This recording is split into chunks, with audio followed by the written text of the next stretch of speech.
Countryside, Anderson Square in Georgetown, and Centennial Towers in West Bay. And by the Ministry of District Administration. Explore your history, explore your land, explore your sister islands. And Cayman Airways. Call them on 949-2311 to book your nonstop flights to Los Angeles and Panama. And Doctors Hospital. Peace of mind is important when life happens. Doctors Hospital. Always there for you. Call 949-6066. But I do have some questions. There are more questions than answers. Cayman Islands' foremost listeners participation program. Talk today. What is on your mind, Cayman? If you are ready to talk, we are ready to listen. Here's your host, Sterling Dwayne Ebanks. Yeah, wonderful and truly welcoming to each and every one of you as we invite you to be a part of our discussion today. For our guest materialize, we're going to have that conversation. If not, it's going to be open line because, as Ms. Norma reminds me, it's live radio and the show must go on. Well, it's not necessarily a show, but we do our best to not only engage with our endeavor, include and sure each and every one of us have an opportunity to be educated and entertained where possible. So, 948-837-9490. Sometimes, you guys stay and maybe create the pace for others to follow. But you call and share your thoughts, so stay tuned for our Talk Tea.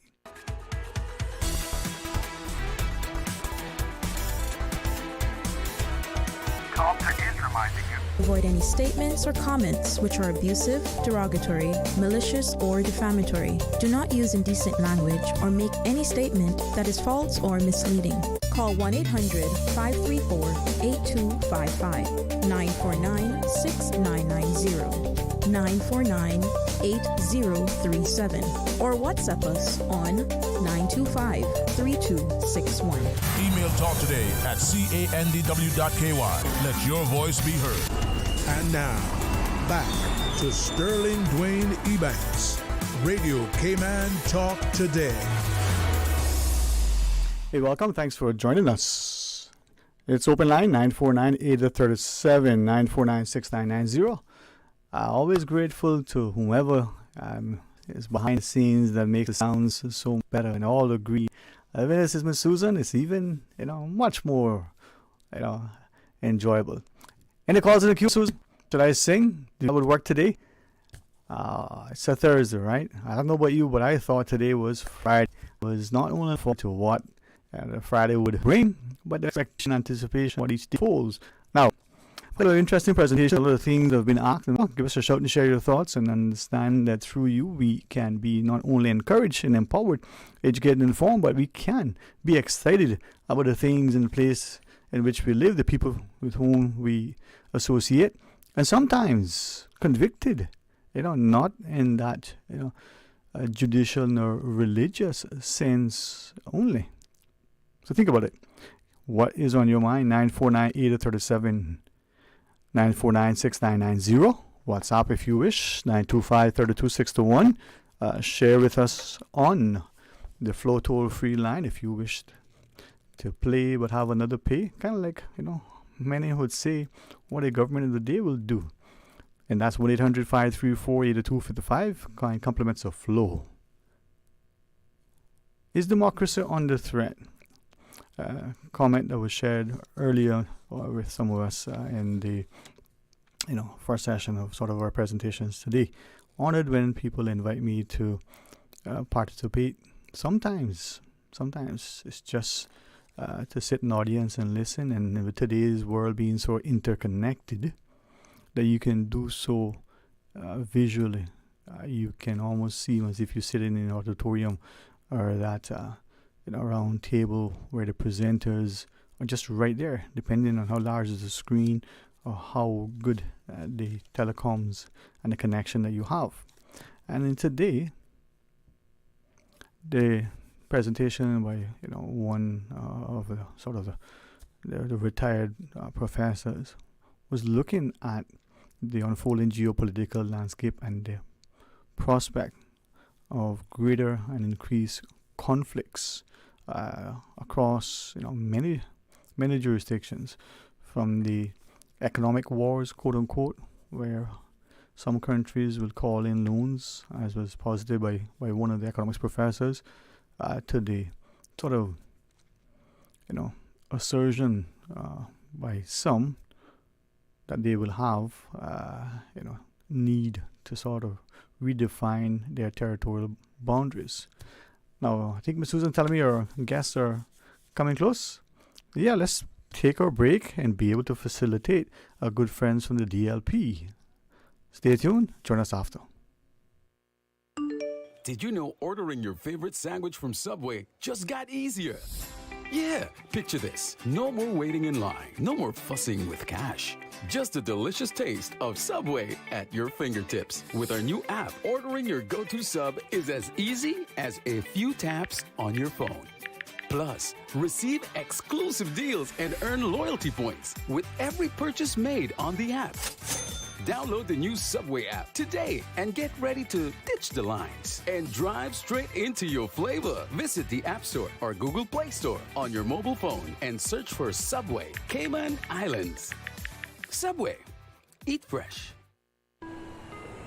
You deserve a unique vacation this year, one with easy non-stop flights from Cayman. Cayman Airways offers more non-stop flights to and from the Cayman Islands than any other airline. Now you can add Panama and Los Angeles to your travel bucket list. Skip the hassle of connecting flights. Panama is just a 2-hour non-stop flight from Cayman. And Los Angeles? Get there in less than 5 hours non-stop aboard Cayman Airways. Call 949-2311 or visit CaymanAirways.com to book your Los Angeles or Panama getaway today. Did you know that Doctors Hospital provides urgent care services 24 hours a day, 7 days a week? And Doctors Hospital's urgent care physicians have access to the most advanced MRI and CT imaging in the Caribbean, providing reliable diagnostics when you need it most. When you need quality urgent care for an illness or injury, Doctors Hospital is here for you 24/7. Whether it's a migraine, chest or abdominal pain, shortness of breath, broken bones, or another urgent need, Doctors Hospital at the top of Walker's Road. Urgent care right now. A caring and community spirit, cherished family and cultural values. These are some of the things that still embodies the Caymanian way of life in the Eastern Districts today. Savannah Pharmacy, your neighborhood pharmacy, located in Countryside Shopping Village, is delighted to offer products and services of real value. Whether it's catering to your family's medical needs or carrying apparel, gifts, and beauty products, Savannah Pharmacy provides you with more than just prescriptions. Remember, they're always just around the corner with everything your family needs and convenient opening hours, including Sundays and holidays. Savannah Pharmacy. For more information, call 946-3336. Prescription refills made easy at Savannah Pharmacy. WhatsApp your prescription refills to 929-5045. For the Health of It, heard on Wednesdays at 7 p.m. and repeated on Saturdays at 9:30 a.m. is brought to you by The Light Room. Tired of being unwell and struggling to find the energy and vitality to live the life you desire? Come get recharged from the inside out at The Light Room. Our non-invasive, holistic energy enhancement system detoxifies and energizes the body, enabling self-healing and balance. Book online at www.thelightroom.ky or call 938-HEAL, 38 Pasadora Place, GT. Radio Cayman's Talk Today.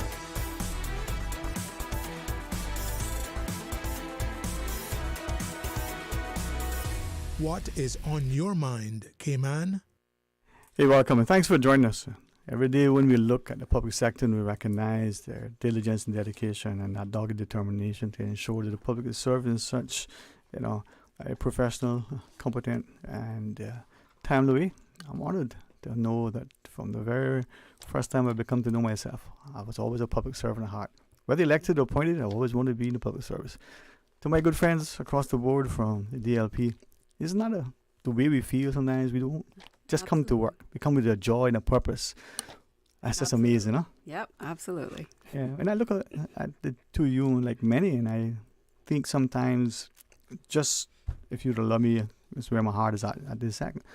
When I hear comments from many that are so disparaging, they're civil servants, and I don't know, we joke sometimes and they say, you work? I say, no, I'm a civil servant.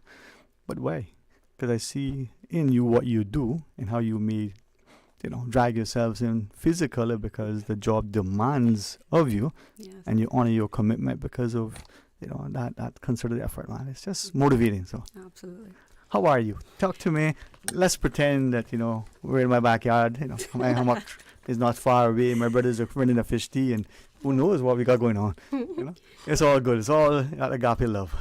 That's not hard for us to do. We're like family here, right? Well, good family, man. The kind that you acknowledge publicly. Yeah, exactly.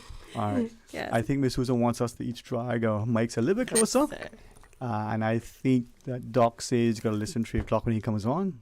Any more requests? Yeah, okay. And then mind the tree tonight, Doc? Okay, we all good. You imagine if I used to drink, man. Listen, let me ask through you so that our good friends in the news would see why Doc today has, like for the record, this the best guests and the best information. So we're going to share with us, right? Oh, absolutely. So again, we want to thank you for having us on today, and you're always a gracious host. We're here today, again, just to share some information with the public. As you know, we're very big on education. Mm-hmm. Our mission, obviously, is to educate, engage, and enforce. So I guess before we continue, again, for those who don't know, my name is Loval Linwood. I'm the Deputy Director for Labour at the Department of Labour and Pensions. I am joined today by my Senior Labour Inspector, Labour and Pensions Inspector, my apologies, Ms. Sacha Rankine-Ricketts. Ms. Sacha is also our in-house gratuity expert. I wrote it down. Thank you for saying that. She absolutely is. She carries a lot on those shoulders. Mm-hmm. And we do appreciate the work that she does. And, back to your earlier point, as civil servants, I can guarantee you at the Department of Labour and Pensions, we have country at heart. Yeah. And we certainly want to ensure that we do our jobs and do them to the best of our ability, and ensure that we always put our best foot forward. Yeah. I guess maybe for your personal edification, so people understand the context of which, and I don't know about anybody else, but sometimes in my mind there's a, unfolding, my daughter would call it, this movie almost that goes, and it goes fast. Mm-hmm. And I was in a presentation earlier, and the notion that in some jurisdictions the civil service is revered, in others it doesn't even measure in any way a semblance of integrity or whichever, right? And not just from that, reading by Transparency International and jurisdictions or the like. And as the professor was sharing, I was thinking that in our place, we have a civil service where people come, and know they're late in the evenings, before they go home, if at all, weekends they're there, and they're looking at the fanfare. And because of the authority that civil servants have, laws empower them to punish, to sanction, to license, to suspend. And yet here, for the most part, we facilitate. We want to, hey, come, you get on the right track. We can do this to you, but that's not what we want. Exactly. And that is significant because, as he said, I thought, the greatest exercise of power is restraint. The parent has the authority to say to the child, go to your room, I don't want to see you again for the rest of the day. And probably will, and should, and sometimes do. But also say, come, what's wrong? Right. Mm-hmm. You're hungry, your belly hurting you ate too much, didn't eat enough. And then that nurturing love that the parent gives to that child, biological, adopted, otherwise. Mm-hmm. The same thing, in a sense, we as civil servants extend to the wider community. Unfortunately, we pass laws sometimes that cause us to help people go, ooh, that's wrong, because that's wrong in another jurisdiction. It goes against our ethos of facilitating. Exactly. Interesting, no? Yeah, absolutely. That's a perfect analogy, I think, that you've drawn. For us, while yes, we know the powers, but we don't we? But we have had great success, particularly with our training programs. So as you know, we've been putting those on once a quarter, and obviously as often as needed, and that's in our effort to educate the public on what their rights are per the legislation, and hopefully through that avenue, we can lessen those complaints and the need to have to enforce. And if I might, you guys are here on time as you plan. You'll be here for as long as it's necessary, whether we stick to the schedule or otherwise, because we want to ensure that, as I jokingly say to our guests, we don't want you to feel rush, but we don't want you to feel like prisoner either, right? So we'll try to facilitate and respect your time. But I say that to look at what is happening, within the Cayman space and understanding the importance of what we do, the powers that we have, the ability to accommodate, to educate, and to ensure that through an awareness and knowledge, the application of laws and of practices benefit all of us, so that when people are not sure, they have the opportunity to learn.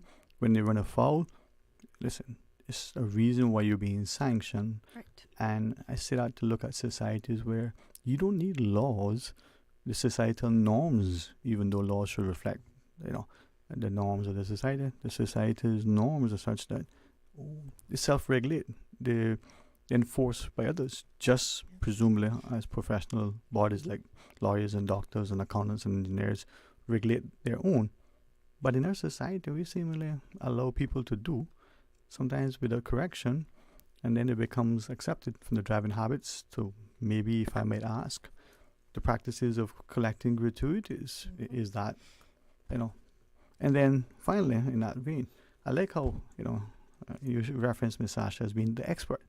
We have incredible expertise in our society, and yet we don't sometimes look across the table and see, wow, that person is truly knowledgeable about this thing. Oh, well, I know her mama. I went to school with her brother. Her dog barks every night. But yet, some two-bit, no-use, stink-smelling, good for nothing, comes in with a smile, a tie, or, a warm handshake.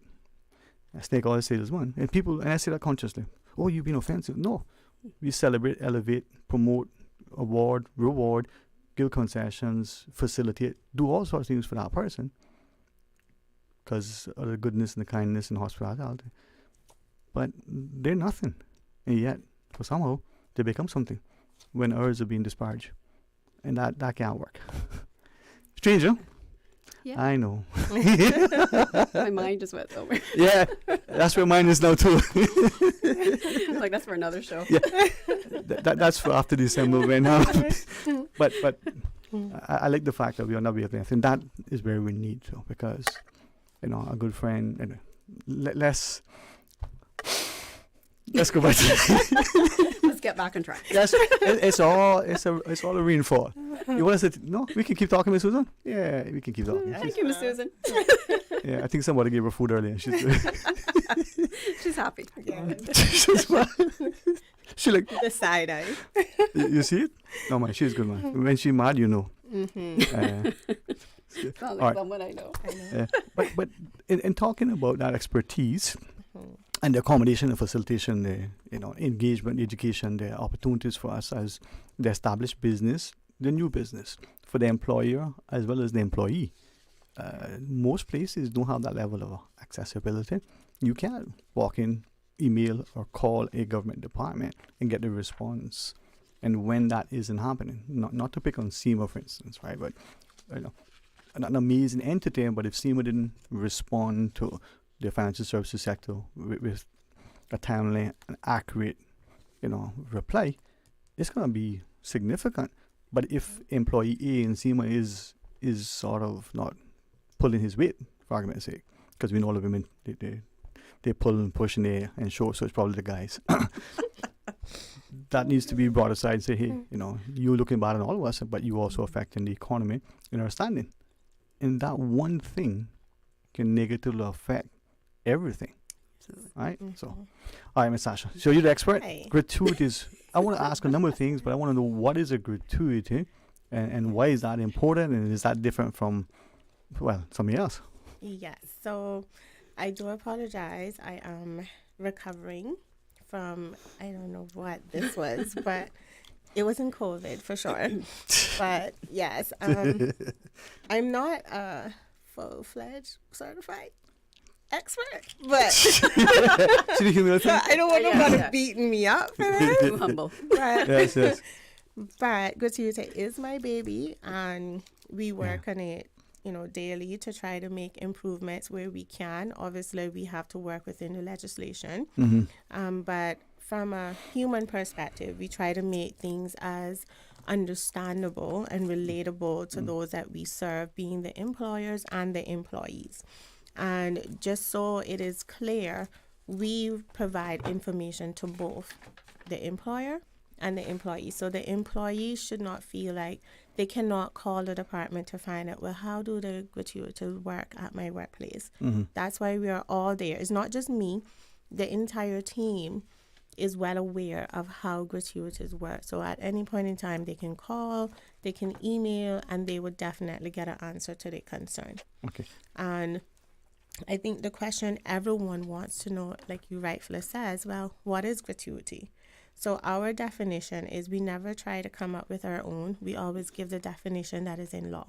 So the Labor Act, which we use the 2021 revision to date, it states that gratuity means any money or other thing of value collected or received from a customer or client of any business which is in excess of the basic contractual liability, which is just the cost of your goods, that extra add-on, that a customer is or purported to be collected or received in respect of the quality of service afforded to that customer and without prejudice to the generality of the foregoing, includes any sum, whether calculated on the basis of a fixed percentage or otherwise, levied on the amount charged to the customer of a hotel, condominium, restaurant, licensed premises, or other place of entertainment, and expressed to be in respect of service.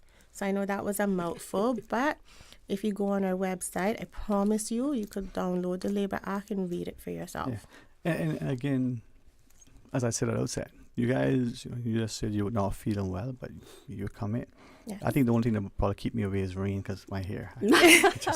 Other than that, I'm good.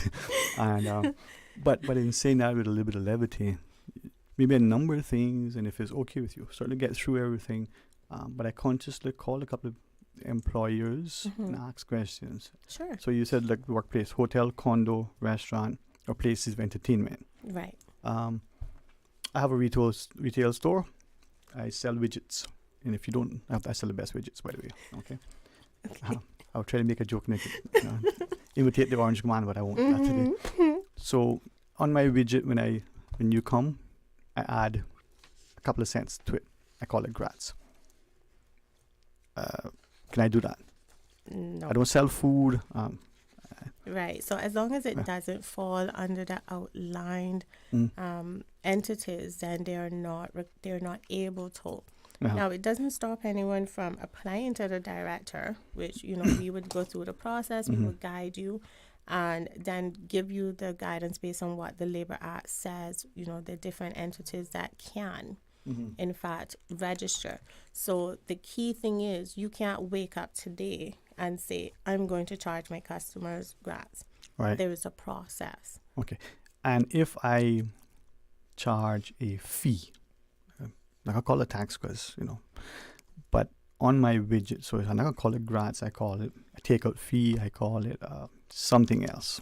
Handling, is that okay? Does that fall maybe in some other area, not within the Labor Act and gratuities? That may be a concern for some other entity or the like. That's for another expert. Right. Yeah.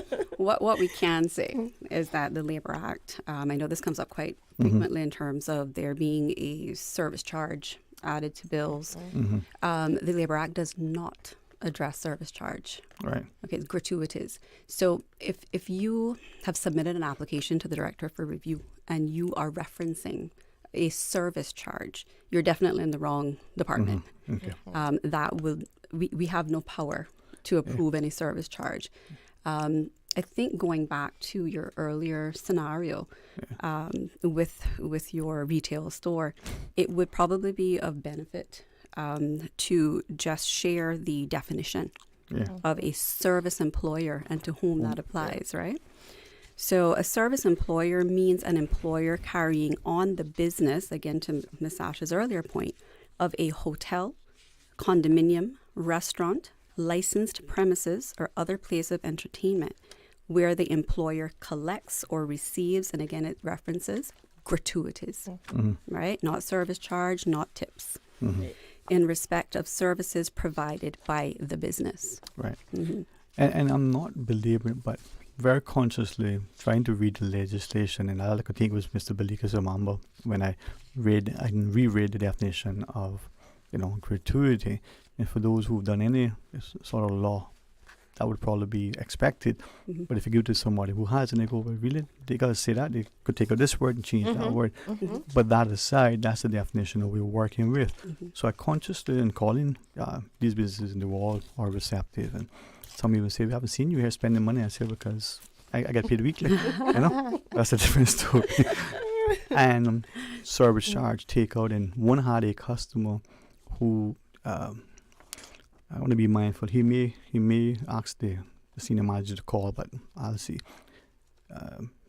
Selling the product, so it's none of these areas. Selling the product, but added on a certain sum as the customer took the product away, and the customer go, well, what's that for? And nobody was alleging it was gratuities and the like. And my response, well, what did you do? Well, we want to keep the customer happy. We said sorry, But then he was wondering, well, how do I get this approved? Because the banks charge service fees, and how is that coming about? This one, that one, the next place. We go into the supermarkets and we get charged 5 cents or whatever it is for a plastic bag. Because the thing we bought that was in a plastic bottle is okay, but can't put in a plastic bag. That's a different story. In all of that, I'm told we got to take a break. But when we come back, could we... I don't like to take the breaks. I like to keep going. I got a lot of... Anyway. But we want to ask about license. And what does that mean? Is that a trade and business license? Is that a liquor license? Is that licensed by SEMA? Is that, licensed by Her Majesty's government? Like bond? So what does license mean and why is that important? So far, so good? So good. If I have a job tomorrow, even better. Join us after the break. The rich flavors of Italy just arrived at Subway. Say ciao to the Italianos. Our 3 new Subway series recipes, carefully crafted with an Italian flair. Try the Hot Shot Italiano for an enticing and zesty touch. The tastier than ever Ultimate BMT, generously stuffed with a mix of ham, pepperoni, and salami. Or go all in with the creamy chicken bacon Alfredo. New Subway series Italianos. Chef-crafted greatness in every bite. Elevate your game only at Subway. Delizioso. You deserve a unique vacation this year, one with easy non-stop flights from Cayman. Cayman Airways offers more non-stop flights to and from the Cayman Islands than any other airline. Now you can add Panama and Los Angeles to your travel bucket list. Skip the hassle of connecting flights. Panama is just a 2-hour non-stop flight from Cayman. And Los Angeles? Get there in less than 5 hours non-stop aboard Cayman Airways. Call 949-2311 or visit CaymanAirways.com to book your Los Angeles or Panama getaway today. Find your dream car with a Cayman National Vehicle Loan. Enjoy 100% financing, up to 8-year repayment, and a 7% fixed interest rate for the first 5 years. For eco-friendly cars, we'll waive your commitment fee. This only applies to new vehicles. Call 949-8300 or email lending@caymannational.com today.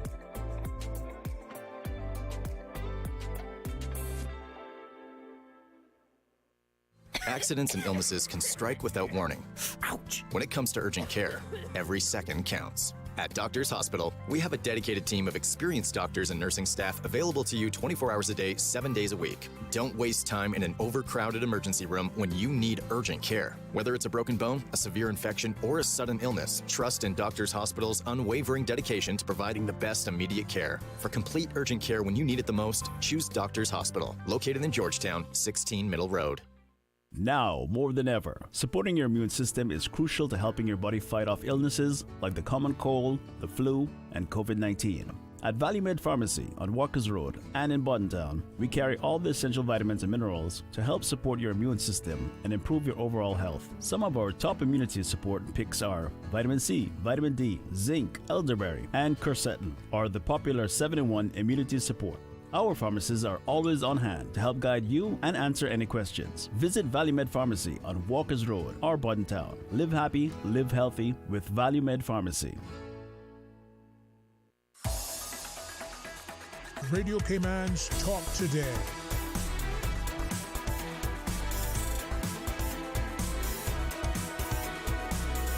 What is on your mind, Cayman?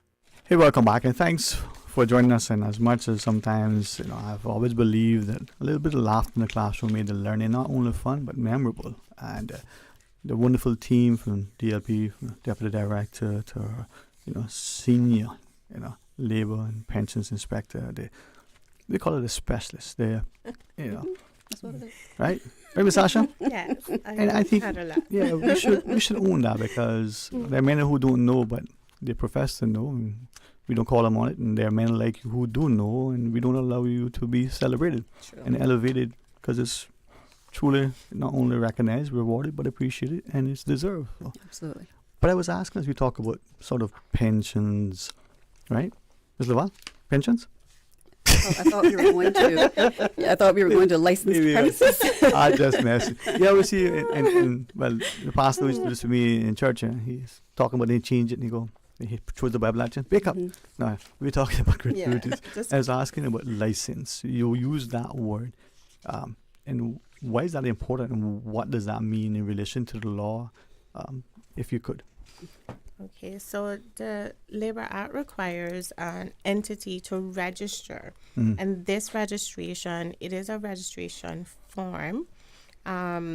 We are happy to also say that we're working on a portal in which that you can move away from physical documents. That is one of the main goals for the department and the CIG on a whole. But right now, it is a document that could be filled out. There are specific requirements. It's maybe about eight requirements that we have so far. So you have to first be registered. You have to have a business license in order to even consider, applying for a gratuity. And then, of course, now the key factor is you have to fall in one of those entities that we previously discussed. So once you have the application form, if you're interested, you reach out to anyone at the department. They'll either provide you with the information or give you my contact number and email, and I'll send you the documentation that is needed. You provide us with the method that you want. So right now we are working with 4 different methods. It is the volume of sales.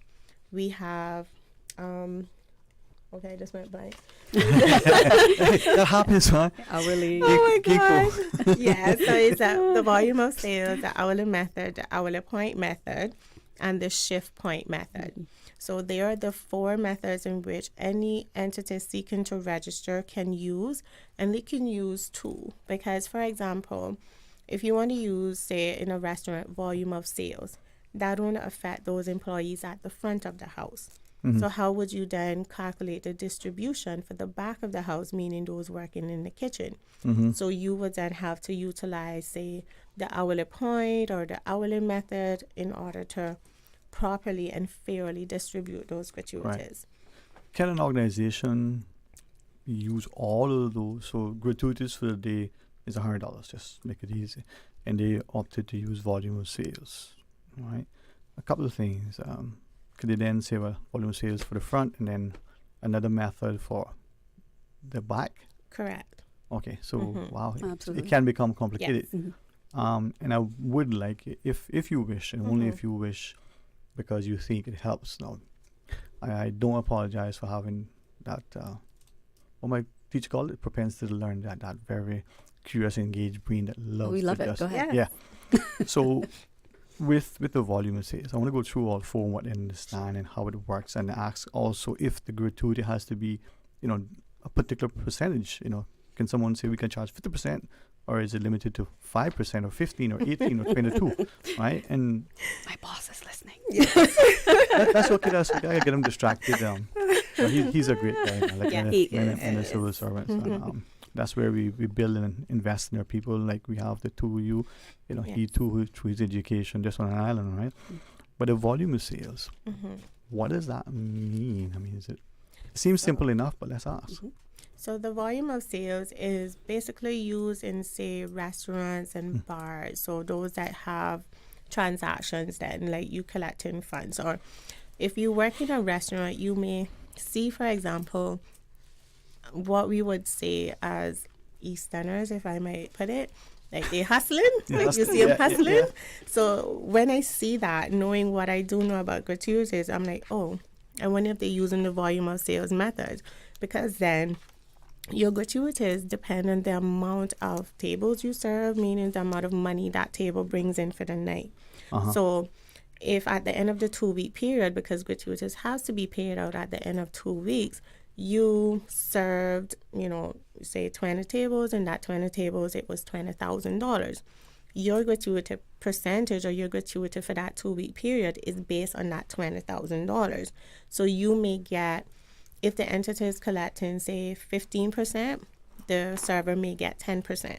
So then you would get 10% of that $20,000 of the sales that was made from those people that you served for that time. So in Ms. Loval, so in that example then, that server E has, let's say there are 4 servers on, but one server has, then say 50% of the tables in the restaurant or the establishment. The others, for whatever reason, wasn't hustling. I like that. That server potentially should attract a greater percentage of the volume of sales of the gratuities because the server put in more effort.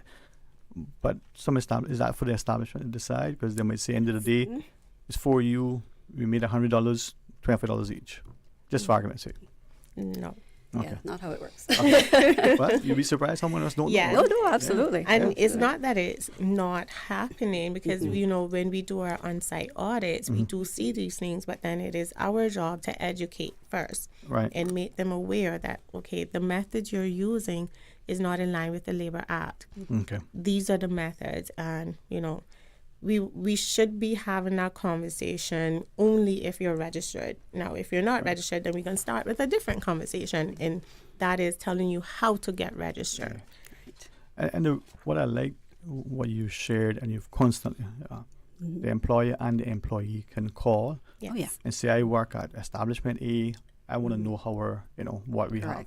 And that's not, breaching any confidentiality. You, the employee, you should know that. Yes. But then I would imagine that you, the employee, as part of your employment or contract, this should be determining and defining, Yeah, that as well as, I think, a part of the checklist of items that must be checked off is that the employee must be made aware and agrees to the plan, right?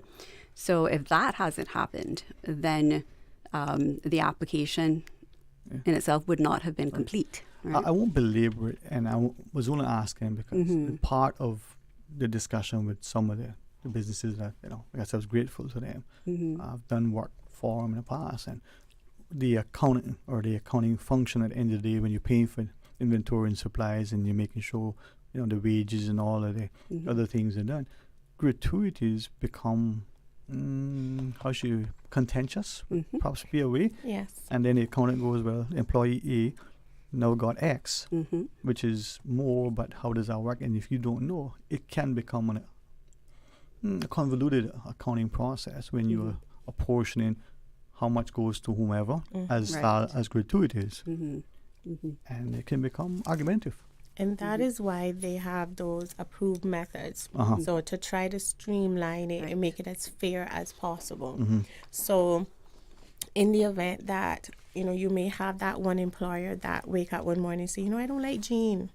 I'm not going to give her fair share of gratuities today. That's why we have those methods in place to make sure that those sorts of things cannot or should not happen. Not saying that there are not avenues out there that employees or employers can still try to work around it.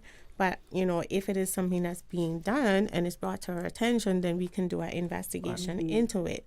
But those systems are put in place to prevent that employee from being taken advantage of. Sorry, and also to caveat that, I think, it's important also to note that not just through an investigation, but in Ms. Sacha's role, we also have to ensure that the reporting is completed and reviewed and audited so that against whatever agreed, approved plan that is in place, so that there is no mischief, right? And where that mischief may be found, that it's addressed earlier rather than later, right? And then I gather even the scheduling of employees can impact the payout and gratuities. Someone may allege, a Wednesday night is a good night for this establishment, but I'm always off, and why is that? And that. So those things come into play. So to the general public, who you just may be a regular patron, you may just be an infrequent visitor to the space, what goes on can impact not only your service but your livelihood. So this is why this discussion, I'm so grateful that you would allow us to have it. We have the news break to take. We're going to try to be respectful of the remaining half hour when we come back. But please share with us. Make sure we understand, the registration process, and not just the consequences of what we're doing, but how we should do it. All right. To our listeners, if you want to be informed, I'll be honest with you, you may get a little after, but you have a lot of learning. So stay tuned. Join us after the break. From Radio Cayman's newsroom, this is Headlines. Local, regional, international news. The Headline News is brought to you by Kirk Market and Health Services Authority. Pirates Week District Days are back, but with a bit of a twist, as the Ministry of Culture holds a live draw a short time ago for each district to determine which day is theirs. The results: Georgetown the 11th of November, Northside the 12th, Easton the 13th, West Bay the 14th, and Bodentown the 15th. Pirates Week is the 8th through the 29th of November. In international headlines, Israel is extending evacuation deadlines in Lebanon. It is a sign the ground offensive there could be widening. At least 8 Israeli soldiers have been killed in clashes with Hezbollah in southern Lebanon. Hurricane Helene's death toll has reached 200 now and could rise higher still as searchers make their way toward the hardest-to-reach places in the mountains of western North Carolina, where the storm washed out roads and knocked out electricity, water, and cellular service. Marburg hemorrhagic fever has killed 11 people in Rwanda, health authorities said today, as the East African country searches for the source of an outbreak first traced among patients in health facilities. There are 36 confirmed cases of the disease that manifests like Ebola, with 25 of them in isolation. And that's according to the Rwandan government's latest update. Rwanda declared the outbreak on September 27th and reported 6 deaths a day later. More news available at www.radiocayman.gov.ky. Check out our social media pages: Facebook, YouTube, X, formerly Twitter, Radio Cayman Headline News.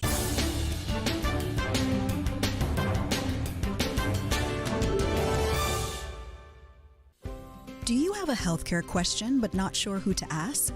Contact HSA's Patient Call Center to speak to one of our experienced clinical team members. We are here to answer your questions and help guide you through your healthcare journey. Need to make an appointment? Our team can help. Contact HSA at 949-8600 or email info@hsa.ky. At HSA, we are committed to caring for you. When it comes to weekly meal prep, I trust Kirk Market to provide the best value for quality proteins. The butchers at Kirk Market are super helpful. They always slice my steaks perfectly. Kirk Market has everything I need for healthy and flavorful protein-packed meals. From lean cuts of CAB choice beef, tender CAB prime beef, the juiciest pork, and all-natural hormone-free poultry, to their seafood section with everything from fresh local snapper to omega-3 rich salmon. I choose Kirk Market for the highest quality proteins to support my healthy lifestyle. Kirk Market. Eat well, live well, and discover a world of choice. Radio Cayman is pleased to feature this special Sister Islands historical vignette brought to you by the Ministry of District Administration and Lands. Explore your history, explore your land, explore your Sister Islands. Peter's Cave in Cayman Brac is located on the north coast near the top of the bluff, offering a nice view of the north side bluff from its entrance. The cave consists primarily of a single large chamber with several formations where visitors can stand upright. With additional crawls to explore, it is home to bats and the brown booby, a seabird. Renowned as a hurricane refuge, Peter's Cave can reportedly accommodate up to 100 people. In 1932, many residents saved their lives by sheltering in the cave during a hurricane. In 1997, concrete steps were built to provide easier access to the cave.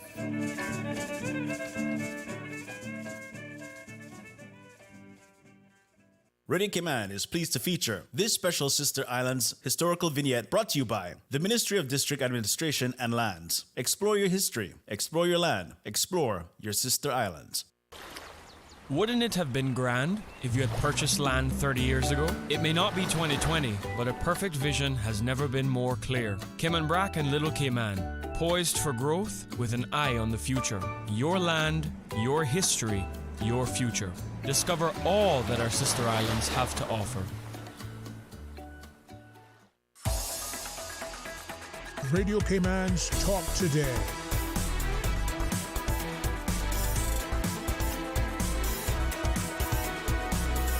What is on your mind, Cayman?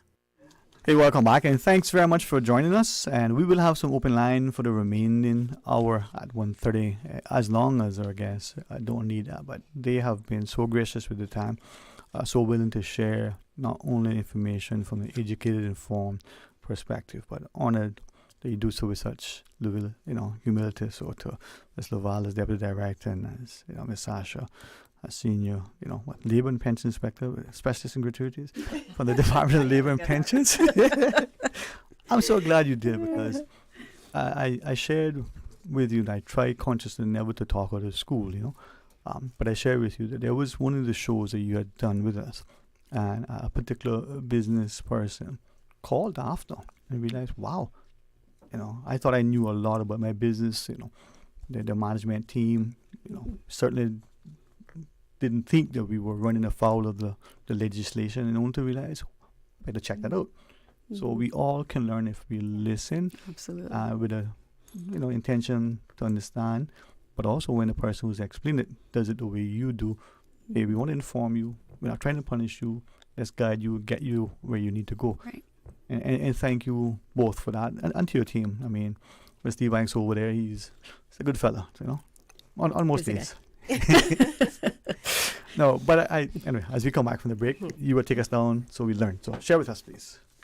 Okay, so I think the first thing is everyone asked the question, who can actually collect gratuities or take part in that? And it's service employees, right? So when you say service employee, does it mean everybody? No. So the service employee is not someone that is in a managerial level. Uh-huh. So if you're someone in a managerial level, you should not be partaking in the distribution of gratuities. Okay. So the Labor Act clearly defines that. Now, if someone has a business and they're not sure as to an individual that they have working in specific positions, if they can, then we invite them and encourage them to reach out to us, because they may think that it's going unnoticed, but it's your employees' money, and they take note of all of these things.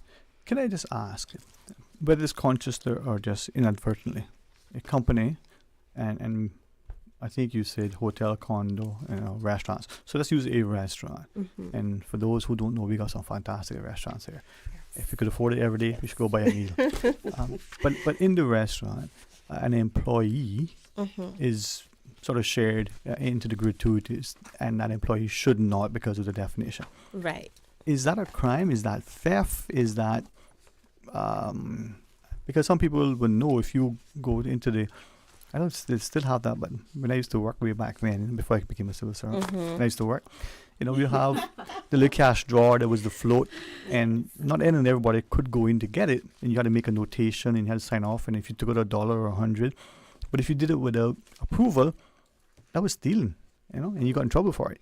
So is gratuities sort of like that? If John gets it, but John is a manager or shouldn't get it, is that stealing?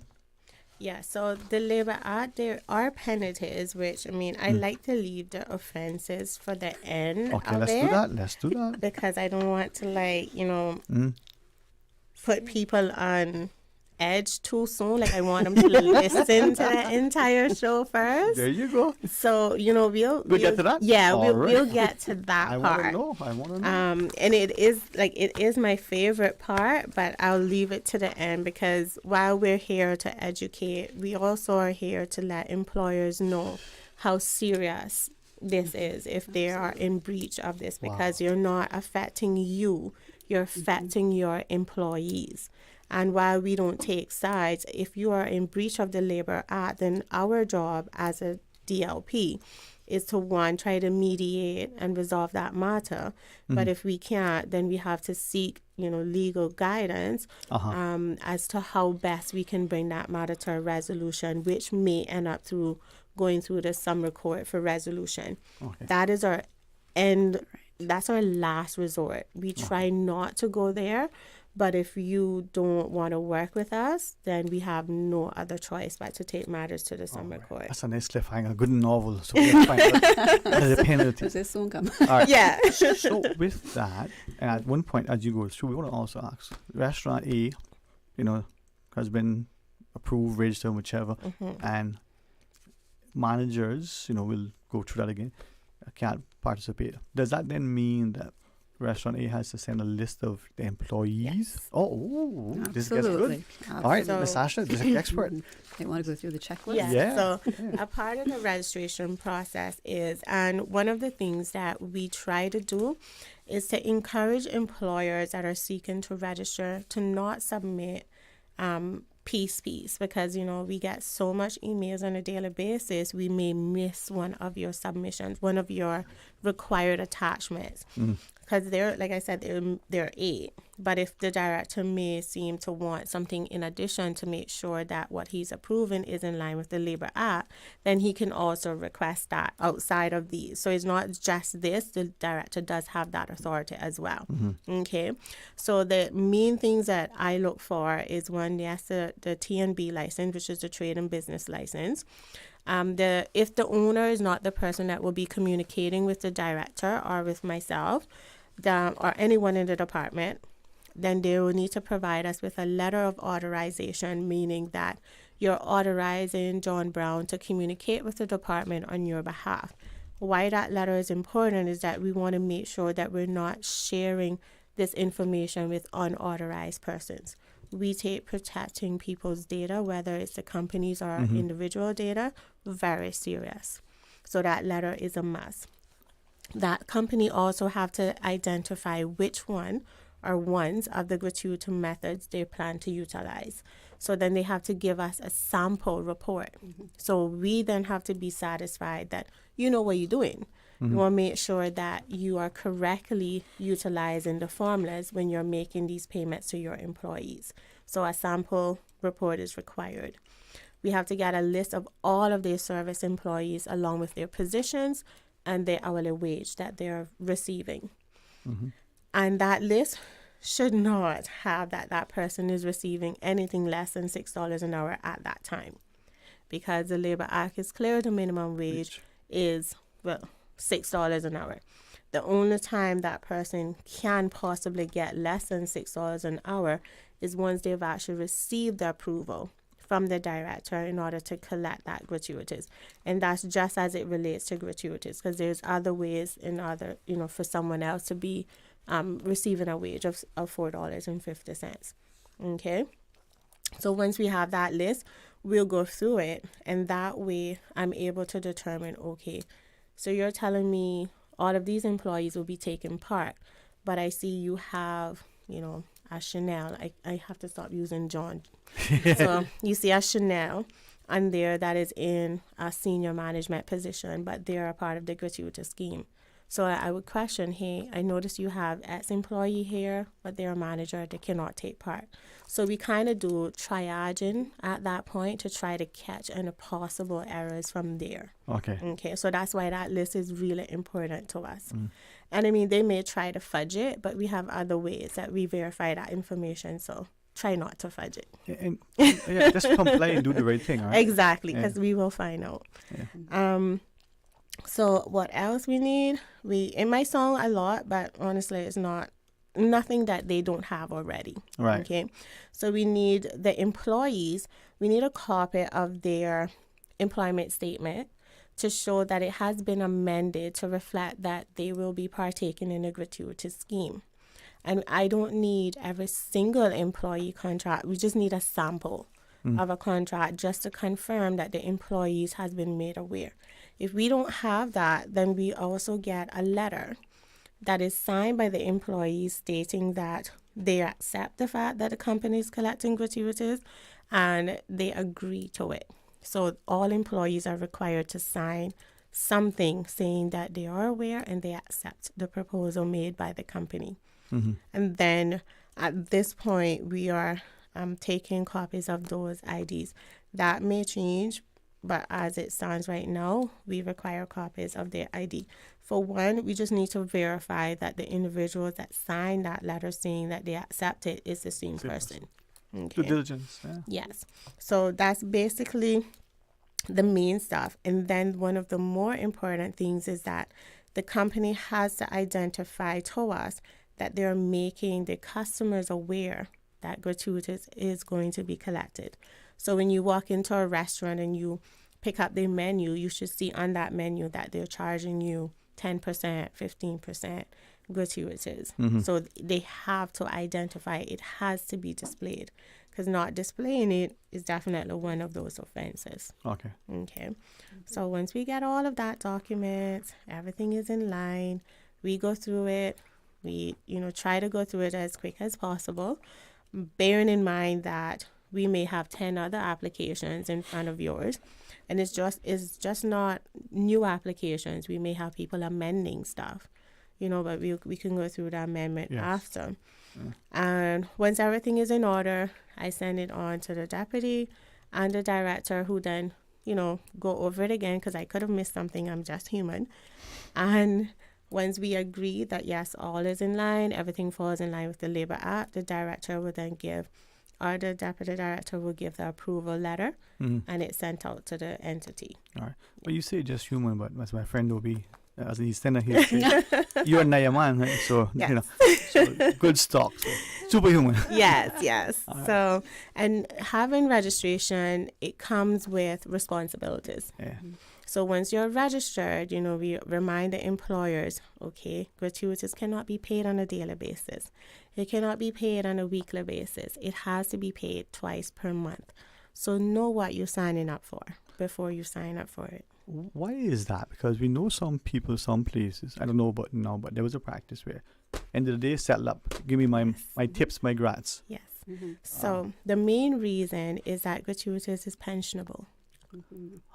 So unless an employer is, you got all the time in the world to calculate 5% of $10 every night, then, but the law says, it's very clear, you cannot distribute it on a daily basis or a weekly basis. It has to be twice per month.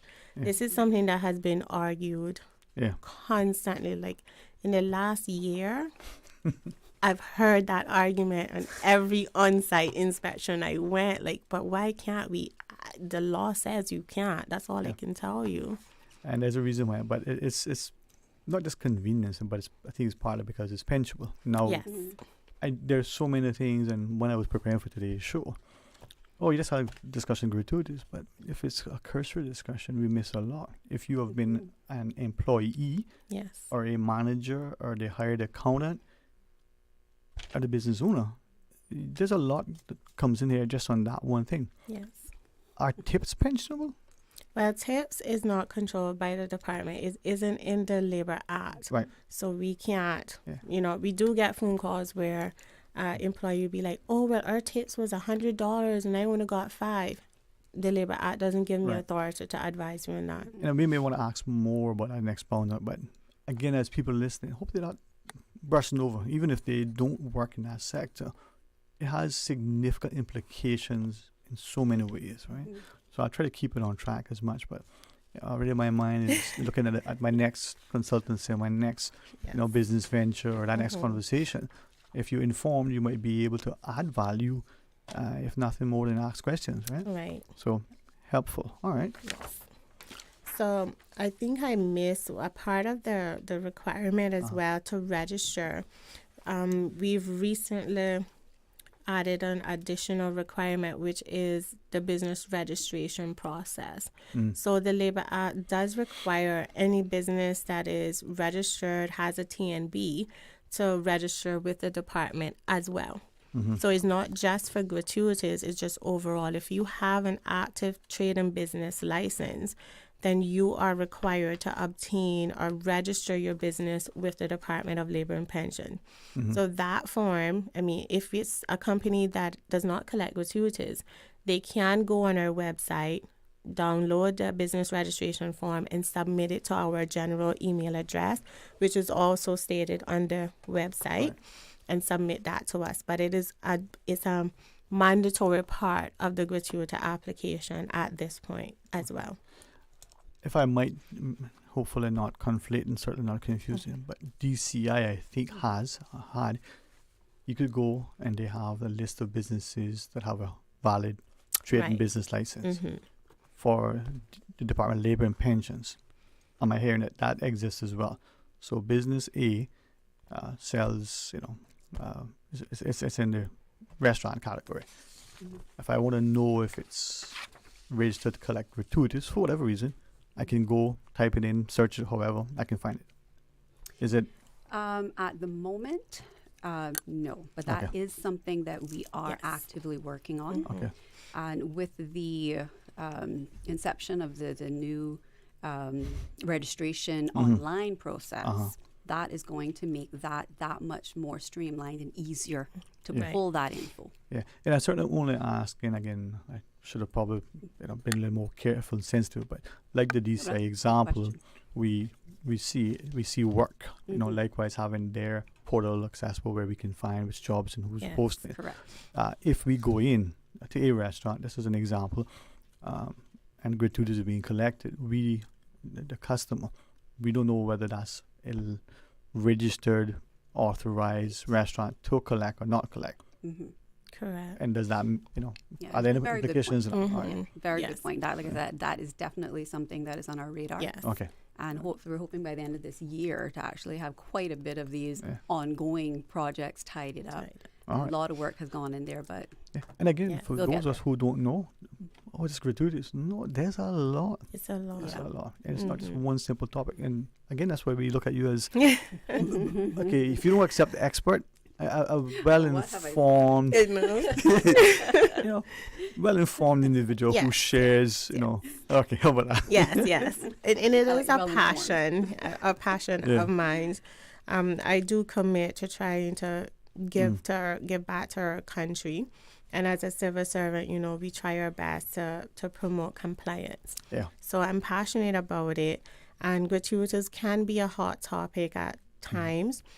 But what I always remind people, instead of hearing it from, John Brown, whoever you are, but instead of hearing it from him and getting maybe half of it right, call the department, ask questions yourself, and ask how it works if you want to obtain a better and a true understanding of how gratuities work.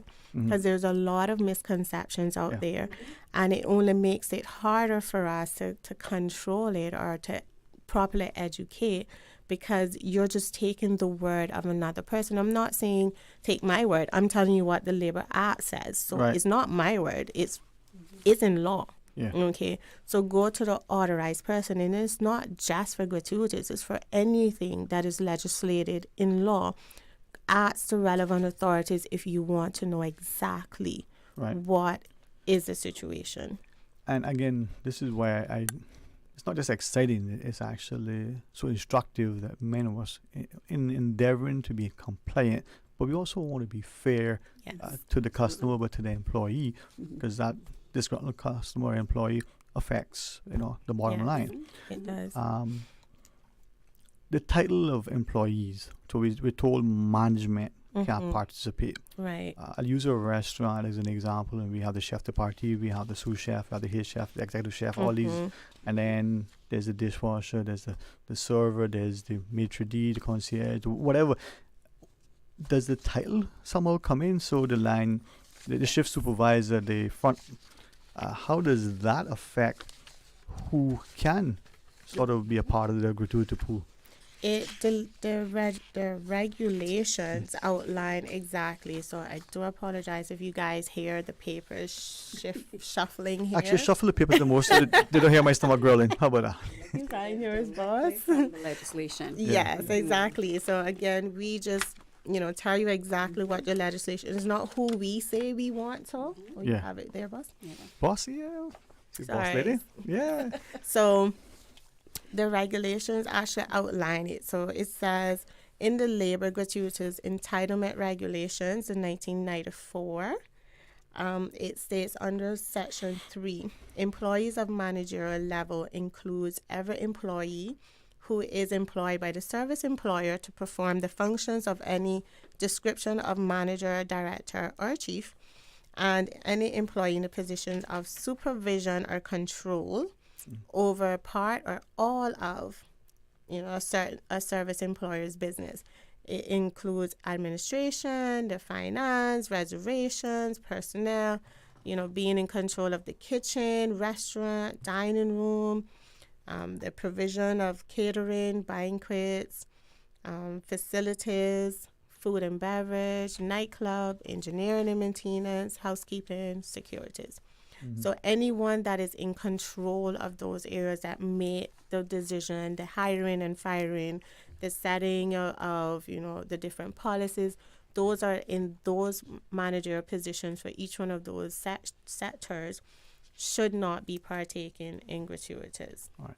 And again, your invitations for future shows if it's not convenient or appropriate now, but I asked that specifically in response to, as I shared, speaking to a number of the businesses and generalizing, not going to speak to particular titles that two businesses ascribe to employees who, I think you said supervisory was one of the words you used. Right. So I just used loosely the shift supervisor, the housekeeping supervisor in the hotel and condo, and they all get a share of the gratuities. Is it then that if I take a strict interpretation of the regulations, they probably should not, or is it okay?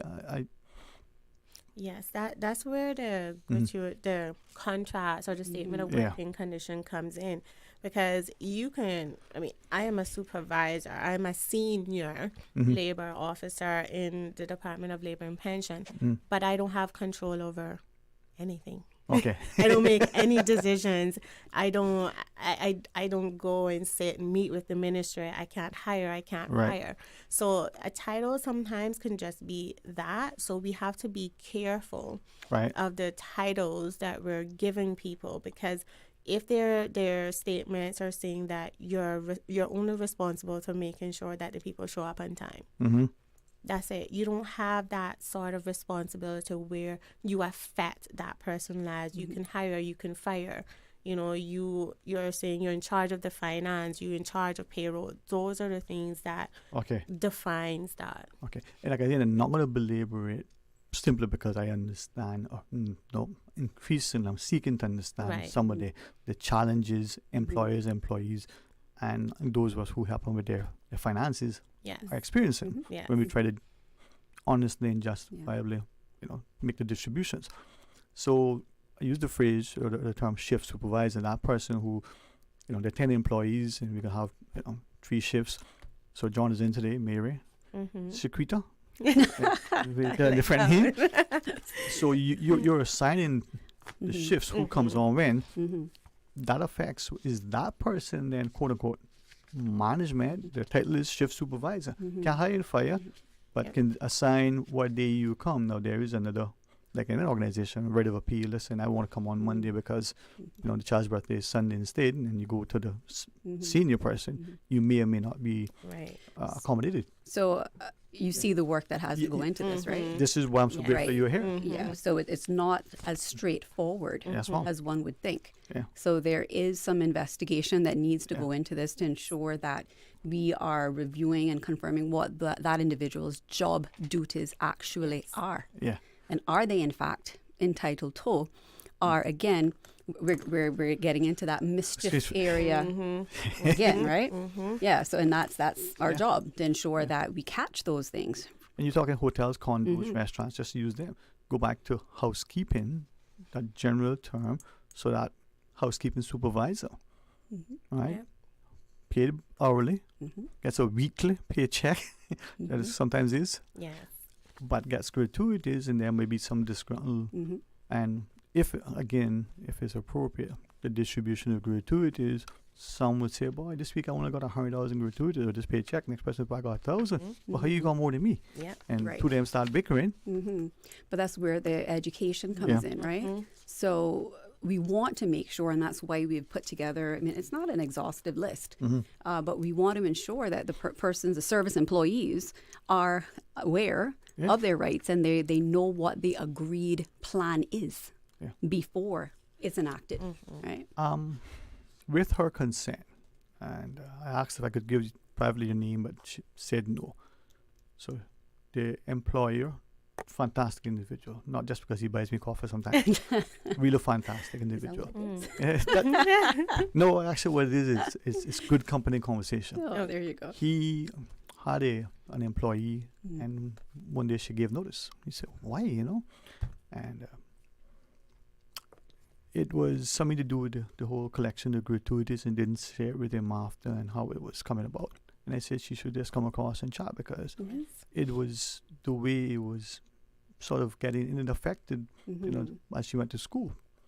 And I think there's why I use that, because she said, but there's a fear. Here's a nice guy, but she was afraid because, Yeah, I think one thing that I recommend when I do on-site inspections, and again, I don't want the employers to have a mini heart attack, but yes, we will show up unannounced. We don't need to call you in advance so that you know we're coming. So make sure your I's are dotted and your T's are crossed at all times. But when we get there, we try to provide guidance as to how you can provide a better understanding to your staff outside of us offering training, because we do offer training to those employers that may have disgruntled employees at thinking that they don't want to take that from us because they think we're stealing from them, whatever their justifications may be. We normally would say to the employer, hey, instead of every 2 weeks you having to go through the same process of your employees doubting that it was done right, have a sample on your staff board in your staff room, so the employee has an understanding of how the calculations are done.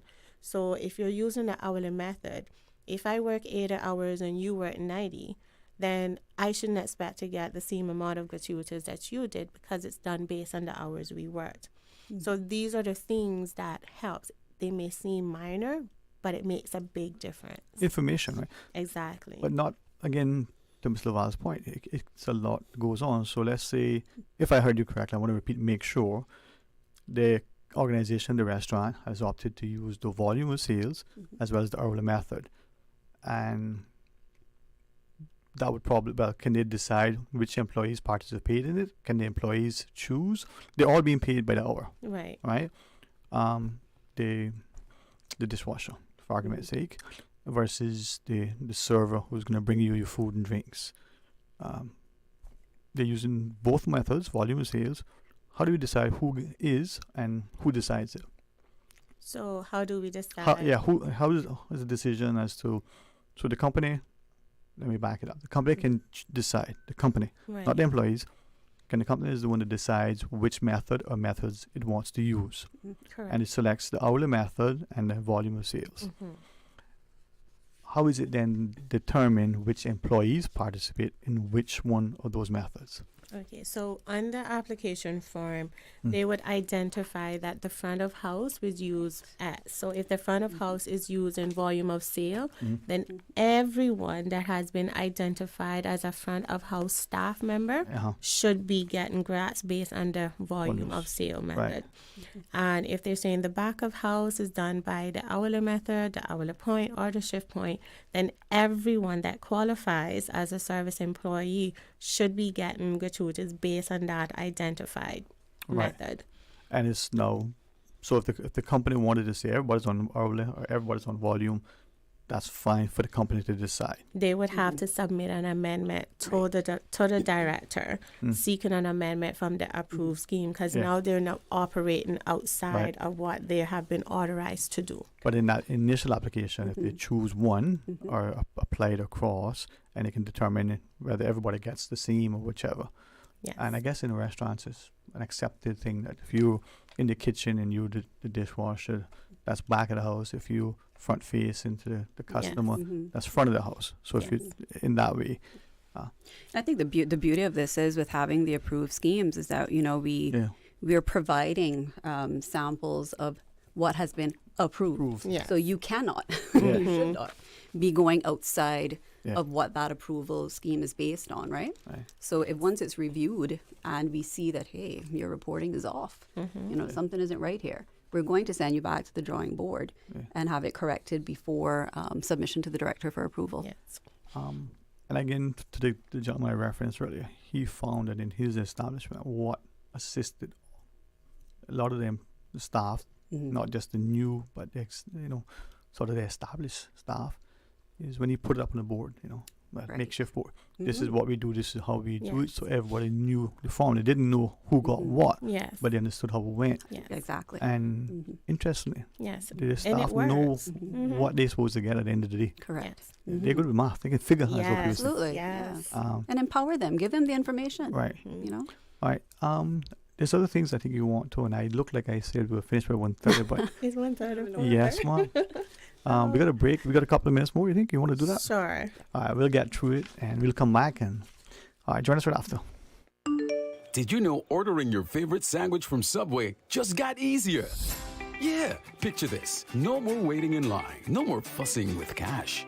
Just the delicious taste of Subway at your fingertips. With our new app, ordering your go-to sub is as easy as a few taps on your phone.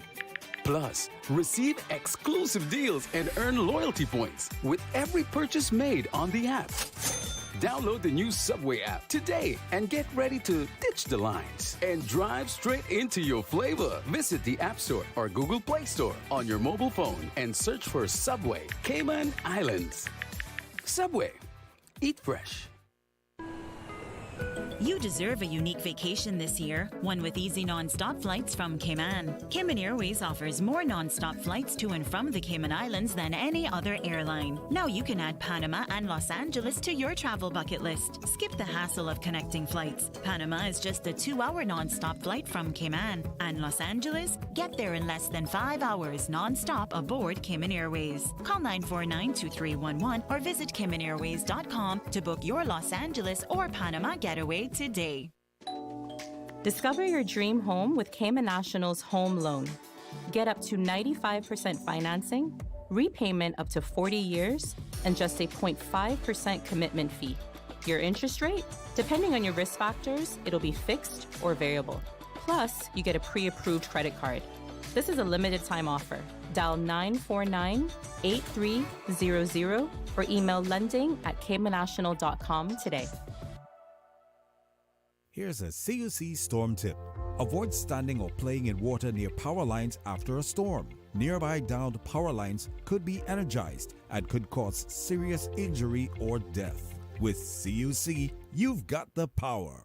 The offices of dermatologist Dr. Wayne Porter will be taking appointments October 16th to the 19th at his Crew Road Clinic. Appointment slots are limited. Whether you're seeking advanced skin care, Botox, filler, cosmetic skin enhancements, or simply looking to reduce wrinkles, Dr. Wayne Porter offers a full-service dermatology and dermatological surgery practice. For more information, email drporterkman@gmail.com. That's drporterkman@gmail.com. Call 946-9020 to book your appointment today. That's 946-9020.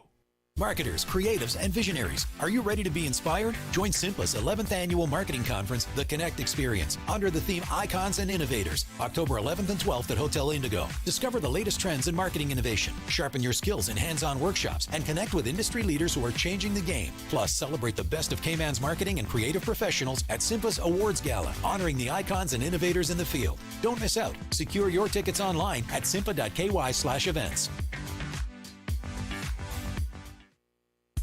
Annually, the Family Resource Center leads the anti-bullying campaign Stood Up throughout the month of October.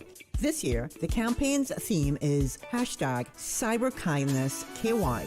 Pause before you post, and is aimed at raising awareness of the harmful impact of cyberbullying behavior and educating children on responding safely and empowering parents with effective parenting strategies to intervene against cyberbullying and victimization. Teens ages 15 to 18 years old and parents are invited to the Teen and Parent Safety Training being held on October 12th from 9:30 a.m. to 12:30 p.m. Stay informed and keep young people safe. Registration is required. Email frc@gov.ky for more details on this and their other Stood Up campaign details. Radio Cayman's Talk Today.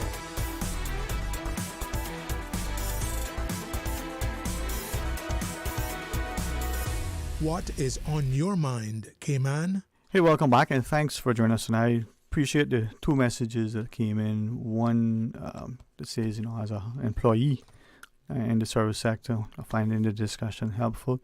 I won't read it as it was said, but basically, suffice it to say, the person shares, thought I knew a fair bit, now I realize there's a lot more I don't. Well, I'm grateful to both Ms. Loval and Ms. Sacha for this time, and I think many of us, we labor under the context or the pretense that we know. Even we are practitioners in the area, managers and supervisors, and sometimes, I guess there's an appreciation. There's a lot going in just collecting and distributing legally and honestly and fairly gratuities. So the invitation stands to come on again, and more information is shared. But share with us, Ms. Sacha, if you wish. So I think one of the least known things is that while gratuities is being added onto your bills when you go into restaurants, hotels, any service employees establishment, is not that it is mandatory for it to be paid. So we want that to be very clear. Now, I am in no way encouraging anyone not to pay that gratuity, because that has a negative off spin as well, because it affects the take home for that service employee or employees, depending on the method that is being used. So while it's not mandatory, just bear that in mind. At least if you decide not to pay it, then at least have a reason why. So when you go home and sleep at night, that you can actually sleep. Yeah, and I know many of us give more than what is there. So in that two-part question, some establishments I've seen 10%, 15, 18, and I thought I saw one recently at 22 or 22, I think it was. What, sorry? 22%. I thought it was more than 18. Okay, we can talk after the show. Yeah, I'm not trying to remember which one it is. I sent a message to the guy I didn't pay the bill that day, so it was my birthday. Hey, nice. Yeah, so I didn't get, but I remember that because that was a discussion. I thought it was 22%, and it was one of the hotel-like places. But 18%, 15, and I've seen 10. So two-part question. One, is that percentage an amount that can be determined by the establishment, understanding that you have to apply and it has to be approved, or how is that gratuity percentage sort of determined? We know it's approved by you guys, but how does that come about? So that is a part of the application process. Okay. So on the application, it asks you what gratuity percentage will be collected. So you will then declare to the director. So if you're seeing this person or this establishment with 22%, if that is the case, then that application submitted should identify a 22% gratuity. So the director would have all relevant information in order to make an informed decision to say whether or not to approve that application based on the percentage, bearing in mind that there's no gap. There's no minimum, there's no maximum. It is left for the director to make that decision. And, my job is to make sure that all of the requirements has been complied with. And then the director, along with the deputy director, will do the more in-depth part as it relates to the percentage. If there's questions, then I take those questions to both of my bosses, and then they will deal with the percentage part. But they have to identify that upon registration. So the establishment makes the application to be registered, says we want to collect a gratuity at this Correct. percentage, and then from there, and then has to have that clearly displayed. If it's a restaurant, say on the menu, for your convenience. Yeah. And 18% gratuity will be added. It's so convenient. Exactly. I know that. An amendment. So if they decide that they want to increase or decrease, because we have seen companies decrease, they have to apply for an amendment. Right. Because then if you increase it or even decrease it, then you're not operating based on the terms in which you were approved. Any adjustment. Right. So then can we ask, the gratuity is at X percentage. It comes to, $10. Just, make it easy. Or $10.48. The person decides, I throw in $15, $13, and the amount over and above the gratuity, how is that treated? And is it different from tips, or if we could? Yes. The tips is totally different from gratuities. So tip is something that you are voluntarily given to that server, that, anyone that you give that extra funds to. That is between the employee and their bosses. They may have internal policies as it relates to that, but that is not something that is mandated or controlled or reviewed or audited by the Department of Labor and Pensions.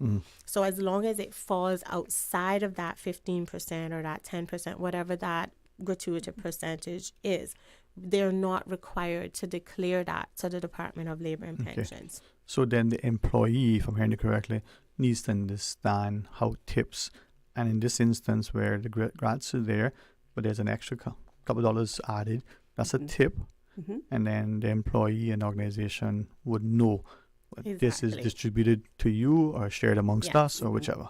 Okay. That's a company policy. That's not under the legislation. And as we shared, gratuities are taxable in a sense. It's pensionable. It's pensionable. Your contribution based on that, as it was a salary or wage or the like. Absolutely. Okay.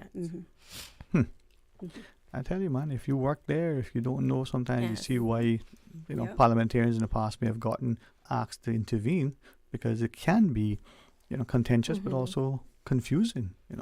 It's not just math skills. A lot of information. Yeah. All right. Well. And I think one of the things that we want to stress as well is that although the Labor Act or the minimum wage is set at the $6, and employers do have the authority to pay people at the $4.50 per hour once they have an approval, I am happy to say that there are employers who do not pay the $4.50.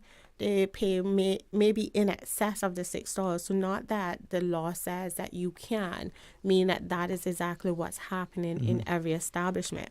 That is beyond our control. If they do choose to pay the $4.50, so be it. They're operating in line with what the Labor Act says can be done. Okay. But employers can also choose to pay in excess of the minimum wage, whether it's in excess of the $4.50 or the $6. Okay. And again, understanding the importance of how this translates into people's livelihood, but also sometimes the attractiveness of a sector, and could potentially cause some people to be put off and not work in a place because they might say, well, by the end of the day, I might make anything. But now, if you're thinking out loud, if your gratuities form part of your pensionable contributions, should it also be included relative to your wage when you go into the bank as part of your job letter? Just a thought. Yeah. Unfortunately, that's not in the Labor Act. I said just thinking out loud. Yes. But I think one of the things I want to express to our Caymanians, and especially the young Caymanians, hospitality is a field that we skin up our nose at, and I'm sorry if I'm using the grown up words, but it is a field that we kind of look down on to say, oh no, that's not where we want to be. We need to be doctors, we need to be lawyers. We need Caymanians in the hospitality field, and it's not that you're getting the minimum wage. There are times where employees can go home with gratuities that is twice their wage that they get for that 2-week period, or the same as. Now, mind you, there are slow periods that your gratuities may be little than nothing, but then that's where managing your money comes in as well. So just don't use that as a deterrent from going in the hospitality industry, because it can be fruitful for you, to learn and grow inside of our hospital to where we want to see young people, but it can be financially beneficial to you as well. And it's what better way to walk into a restaurant and see your own Caymanian serving you. Yeah. Absolutely. And I thank you for that, reminder and perhaps that invitation for more of us. Now, I'll share with you that one of the challenges, I think, is that there's a perception amongst Caymanians that A, you're not making any money. Yes. B, when you do and you go to the bank, it's not, accounted for when you're trying to apply to buy a piece of land. To his credit, Mr. Tom Jefferson, when he was tourism minister, did an exercise that showed how much the sector makes and can be made. Unfortunately, I think many times, and I go back to the young lady, this fellow was trying to encourage to stay into the sector, because of how the shifts were aligned and different things with the banks, it was unattractive to be able to stay in that sector. But you are right, we tend to be discredited. Now, I know you're going to get back to your work before we take a final break. What else, Ms. Sacha, do you want to share with us as we close out the discussion? I think one of the things we just want to let the listening audience know is that we are always available. And when I say always available, I mean Monday to Friday. 9 till 4. If you see me in the supermarket and ask me, the 4 gratuity methods, I might just tell you, can you log on to the DLP, website? It is a brilliant website. It is updated, it's user friendly. So all information gratuity related or DLP related overall can be found there. But if they have gratuity questions, then they can send an email to DLP Grats, which is GRATS @gov.ky. So that's DLP GRATS @gov.ky. They can also call our office and we answer our phones, and weird enough, people do say that when they call, like, oh, you answered. So we answer our phones. And the number is 945-8960. And my direct extension is 244-4027. So you don't have any excuse not to become compliant if you're not compliant. And something that I said outside that I would like to say now, the fact that you're accessible, you're available, employer and employee. I don't say that lightly, because we can call our private sector entities, the banks in particular sometimes, and you don't get through. Yes. But we don't cuss and complain to the extent when you call. And there are some civil service sectors where we don't get that immediate response. You guys set the bar. And I say that with we try. The intention of encouraging more to follow along. So. And we are customers as well, so we know the frustration we feel, so we try to make sure. Oh, well, thanks, Ms. Loval. Yeah, if I could just add to the contact details there. I mean, obviously, if there's any information that's been missed in terms of how to reach us, all that information is available on the website. I'm happy to say we've done a lot of work on that. Also, visit our Facebook page as well as our IG page. We are very active. Yes. So we want to point you in that direction as well. We also have our confidential tip line. So what I do want to say there, though, is if you have a question concerning the Labor Act, something you're not quite clear on, please give us a call at 945-8960 or send an email to dlp@gov.ky. Should you have a situation where you want to report a breach, a potential breach, you're not quite sure, but something doesn't seem right, you don't want to leave your name, you want to remain anonymous, please use the confidential tip line. That's 945-3073. Okay? So there are many means to reach the department, and again, we are here to help. Well, I want to say again publicly, not just thank you for being available and coming on, but for constantly reaching out and making yourselves available and requesting an opportunity to share with the public this very necessary information. So, thank you for what having it's worth, us. thank you so much. Well, enjoy the rest of the afternoon. If you find yourself something sweet and delicious like chocolate or cassava cake or custard top cornbread or the like, enjoy it. And if you don't share, don't feel selfish. Think about Thank you. There you go. Well, let's pause, and when we come back, some open lines. So stay tuned for Talk Today. Did you know that Doctors Hospital provides urgent care services 24 hours a day, 7 days a week? And Doctors Hospital's urgent care physicians have access to the most advanced MRI and CT imaging in the Caribbean, providing reliable diagnostics when you need it most. When you need quality urgent care for an illness or injury, Doctors Hospital is here for you 24/7. Whether it's a migraine, chest or abdominal pain, shortness of breath, broken bones, or another urgent need, Doctors Hospital at the top of Walker's Road. Urgent care right now. Find your dream car with a Cayman National Vehicle Loan. Enjoy 100% financing, up to 8-year repayment, and a 7% fixed interest rate for the first 5 years. For eco-friendly cars, we'll waive your commitment fee. This only applies to new vehicles. Call 949-8300 or email lending@caymannational.com today.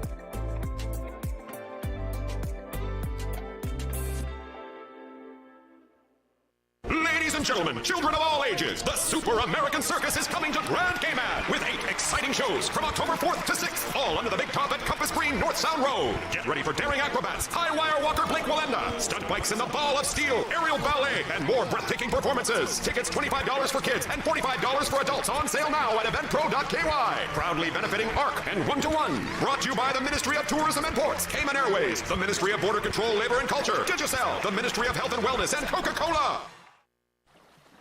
Explore your history. Explore your land. Explore your sister islands. The ultimate staycation experience. Your culture, your freedom. The land that time forgot isn't gone. It's your sister islands. Discover all that our sister islands have to offer. Water Authority Cayman wishes to advise its valued customers and the motoring public of wastewater infrastructure upgrade works along West Bay Road near Kintyre Drive, opposite Treasure Island. Preliminary activities will take place on Tuesday, October 1st, with the main works beginning soon thereafter, weather permitting. This work is anticipated to continue for approximately 2 weeks. During this time, the southbound lane of West Bay Road will be partially obstructed. However, Water Authority and its contractor will maintain two-way traffic throughout. Traffic signs will be in place in the general vicinity of the works. Motorists are asked to drive with caution and follow all signs when in the area to ensure their own safety as well as the safety of the Water Authority and its contractors' staff. The Water Authority appreciates the patience and understanding of its customers and the public as it upgrades its wastewater infrastructure and apologizes for any inconvenience caused. 89.9 Radio Cayman helps you to weather the storm during this hurricane season. One of the most crucial elements of hurricane preparedness is storm awareness. During the season, it is of utmost importance to pay attention to the latest local weather forecasts, as hurricanes do not suddenly form or strike. There are various methods of advanced notification. Utilizing such may be the difference between a favorable outcome and disaster. Both television and radio serve as excellent mediums with up-to-the-minute storm path information in the wake of a hurricane. Another method of tracking a hurricane may be only arm's length away. Your smartphone or tablet can be your most valuable tool before, during, and after a storm, providing countless numbers of apps with crucial hurricane information. Many apps allow you to track storms with moving radar and satellite imagery, plus offer alerts, current conditions, forecasts, advisories, and even video. This hurricane preparedness tip was brought to you by your community radio station, Radio Cayman 89.9 FM. We give you honor and praise, adoration and glory. Radio Cayman.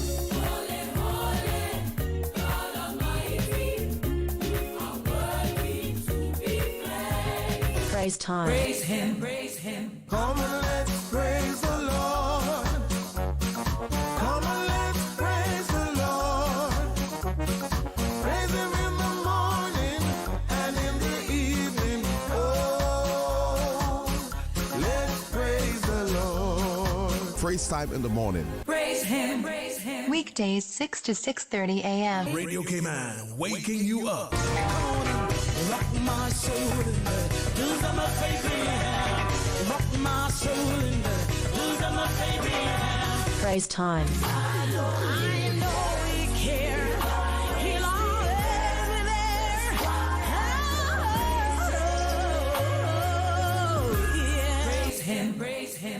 praise him. Praise time. Set your clock for 6 a.m. or you will miss it. Hi, I'm Kathy Miller. Join me on Radio Cayman's Business Buzz every Tuesday and Thursday from 7:30 to 9 a.m. and the second and fourth Thursday of each month from 8:15 to 9 a.m. Radio Cayman's Business Buzz. If you're a business owner or part of one, Business Buzz is your source for the latest initiatives, developments, and varied viewpoints from the local business landscape. Be part of the Business Buzz with me, Kathy Miller, every Tuesday and Thursday morning on Radio Cayman. The Business Buzz.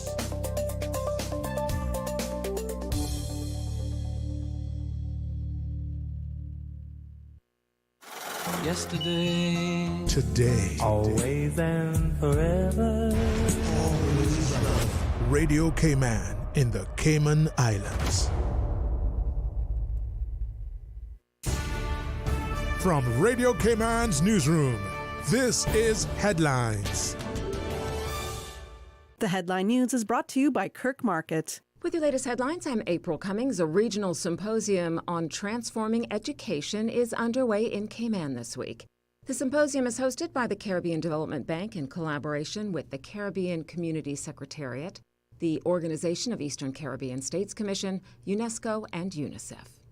In international headlines, a boat carrying scores of passengers capsized on Lake Kivu in eastern Congo today, killing at least 50 people. This is according to witnesses speaking to the Associated Press. It was not immediately clear how many people were on board or how many perished, but witnesses said they saw rescue services recover at least 50 bodies from the water. They say 10 people survived and were taken to the local hospital. An Indiana man convicted of child neglect for a rat attack that left his 6-month-old son with disfiguring injuries has been sentenced to the maximum 16 years in prison. A judge sentenced 32-year-old David Schoenebaum for 3 felony counts of neglect of a dependent and found no mitigating factors to reduce the sentence. Those are your headlines. I'm April Cummings.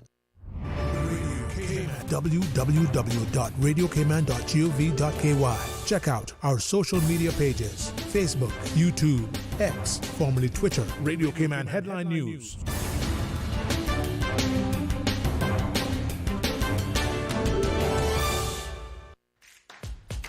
You can now renew your driver's license or motor vehicle license online, and you don't need an ESID number. It's as easy as 1, 2, 3. Visit www.dvdl.gov.ky.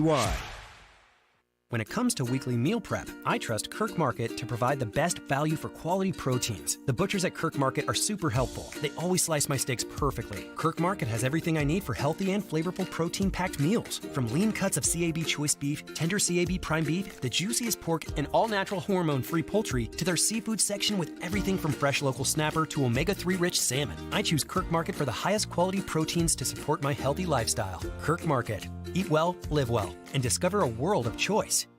Country classics. Well, I was born to coal miner's daughter. On the road again. They're gonna put me in the movies. Papa Top again. Out in the West Texas town of El Paso. Because you're mine, I walk the line. Well, I love country classics. Young love, first love. You never count your money when you're sitting at the table.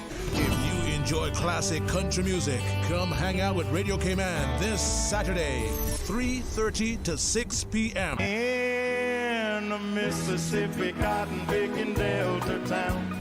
This Saturday afternoon, following American Country Countdown, 3:30 to 6 on Radio Cayman. Just walk on by. Wait on the corner. Country classics. Radio Cayman's Talk Today.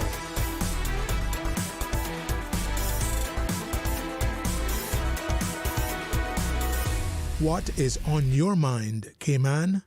Hey, welcome back. Thank you for not only all you do, but your willingness to do it with such love and attention, compassion, and consideration. So to all of the civil servants who tirelessly give of themselves, it's amazing and it's an honor to serve in the public sector. Elected or appointed, I think we have much to be grateful for. If we are engaged, involved, and informed in our endeavors.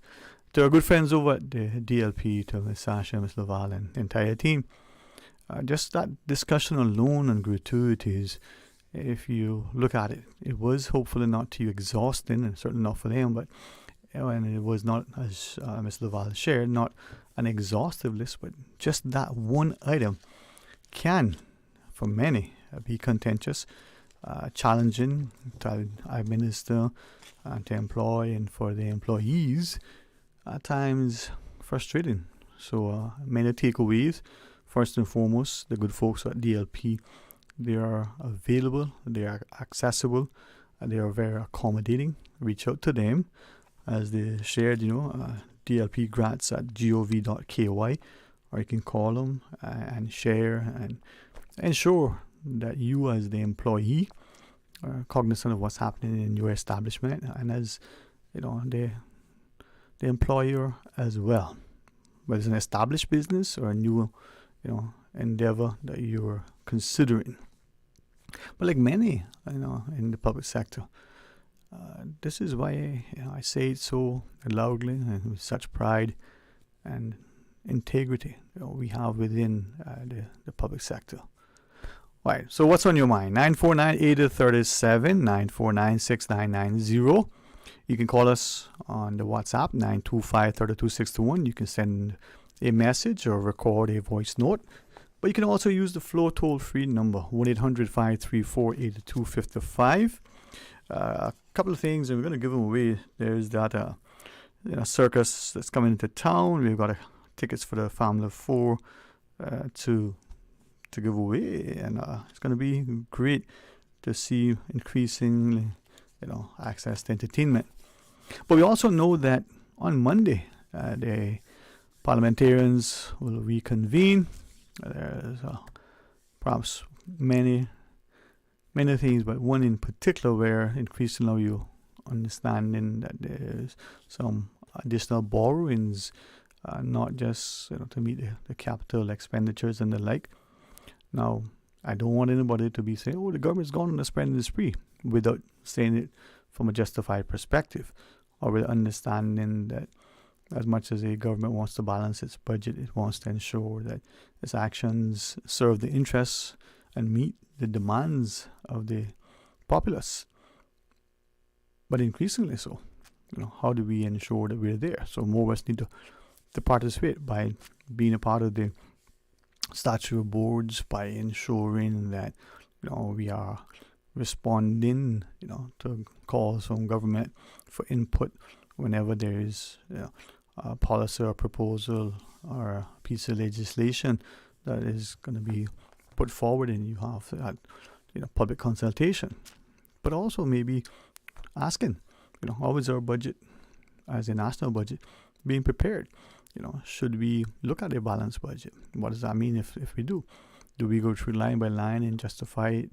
Are we recognizing that a demand for this thing, whether it's a good or a service, whether it's a capital expenditure, or whether it's continuing recurrent expenditure to fund something, comes at a cost, not just the money to find it, but perhaps money that will not be available to be allocated elsewhere or to that requested amount. And sometimes the thing needs more, sometimes it doesn't need as much as it's getting.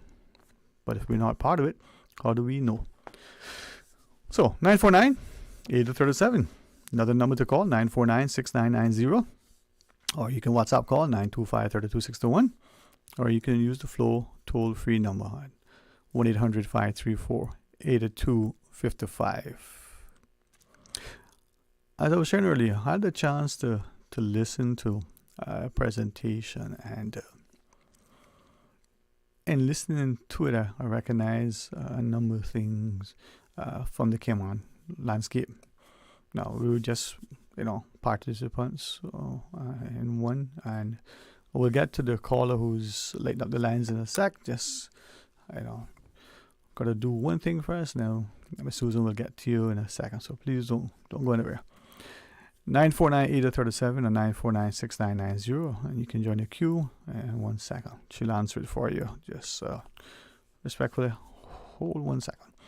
But in listening to that, presentation, it seems that increasingly there's a growing chance, as the person said, increased risk of more and more turmoil on the world stage, not just challenges across borders, but aggressive behavior by some actors. And I think a comment was made, not only those who were perceived in the past to be the quote-unquote the bad actors, but likewise, those who may have other motivations for expanding, so their interests, as it were.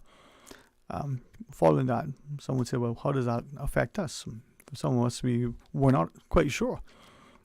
Well, the price of fuels and the like could be impacted, the supplies of foods and the like. If there are increased costs of goods and services, that could affect it. The travel sector could be impacted, so our tourism product. The cost of borrowing, if the government has to go and secure funds elsewhere. Only to share that those things that happen on a global space can and sometimes do immediately affect us in our own, sort of local space. How much of that means anything to any of us? Well, 949-8037, 949-6990. WhatsApp call 925-3261, or you can call toll free 1-800-534-8255. To the caller that was just calling, respectfully, we'll be able to answer you in a second. Just have one little thing to attend to, and then that call will be, sort of processed in a second. Increasingly, the challenges that sometimes some things present not always sort of align with our particular interests at the time. Now, when we consider, as was shared with one of our listeners earlier, this notion that as the government is seriously looking at its referendum questions, how those questions will be, drafted, and despite it being non-binding on any government, one individual weighed in and asked, well, if it's at a general election, then the timing is good, but if it's non-binding, then how does a government, given, and hopefully we understood what he was sharing, that the present administration is just a loose affiliation of individuals who see the political convenience and expediency to do it. But when they return, if they are not sort of en masse, then would it be something that would be informative? Would they be using it to instruct their next actions? Will they follow it? Or will they say, well, it's not in the country's interest, it's not become a priority, as some have shared? All right, we do have a couple of calls. Thank you for your patience. As Miss Susan's ready, we'll put the call through, right? Hey, welcome. Thanks for calling. Hi, Sterling. How are you? Very well. How about yourself? I'm pretty good. Well, I'm hoping that pretty good becomes, exceptional. And then even that becomes even better. I know that's right. Mm-hmm. Yeah. Well, compared to the weather this morning and now the beautiful sunshine, what can you ask for in an island that everybody want to be in? Everybody ought to know. Yep. It's a good place to be. Good place to be, but sometimes I wonder, Sterling. Sometimes I wonder. We got to have to start rephrasing that. Yes. But you know what? One day at a time. Yeah. It's the will, Indeed. Well, we'll get there together. Yeah, hopefully. Mm-hmm. Sterling, now that the referendum is on the voting ballots next year, mm-hmm. Are they saying where the port going to be built, and are they going to have a plan that people can go and look at it? Are they going to have a local meeting with all the island people who is concerned and all the taxi drivers and so forth. I heard you with some guys down there a couple of days ago, and people trying to throw in a couple of little things in it, and they were just basing, we just basing on this, we just basing on that. But it all combines together, Sterling. It all works together. Indeed. People was trying to ask into that conversation a couple of days ago, Yeah. So, is there any? Where's Mr. Mickey, Taxman? He hasn't been calling lately, have he? Is he okay? Maybe we should reach out and ask. I haven't. I pray that he is, but you are right. We did hear, I think, this on the record. Yeah. All right. He was the one saying that when the CMI, I think it is, I rank it in them, and they was, talking about this referendum and so forth, and he was very concerned, Mr. Nicky, about, it's going to cost government this, it's going to cost government that, and, we don't need to go into that because that's too much expense and blah, blah, blah, blah, blah, blah, blah. I know that this government now going to have it on our voting ballot share. I hope he's okay, and I hope he'll reach out and put his 2 cents in. Indeed. Yeah. Yeah, definitely. I hope someone will tell him to send you a WhatsApp message or an email or something. Yeah. Something. Yeah. All right.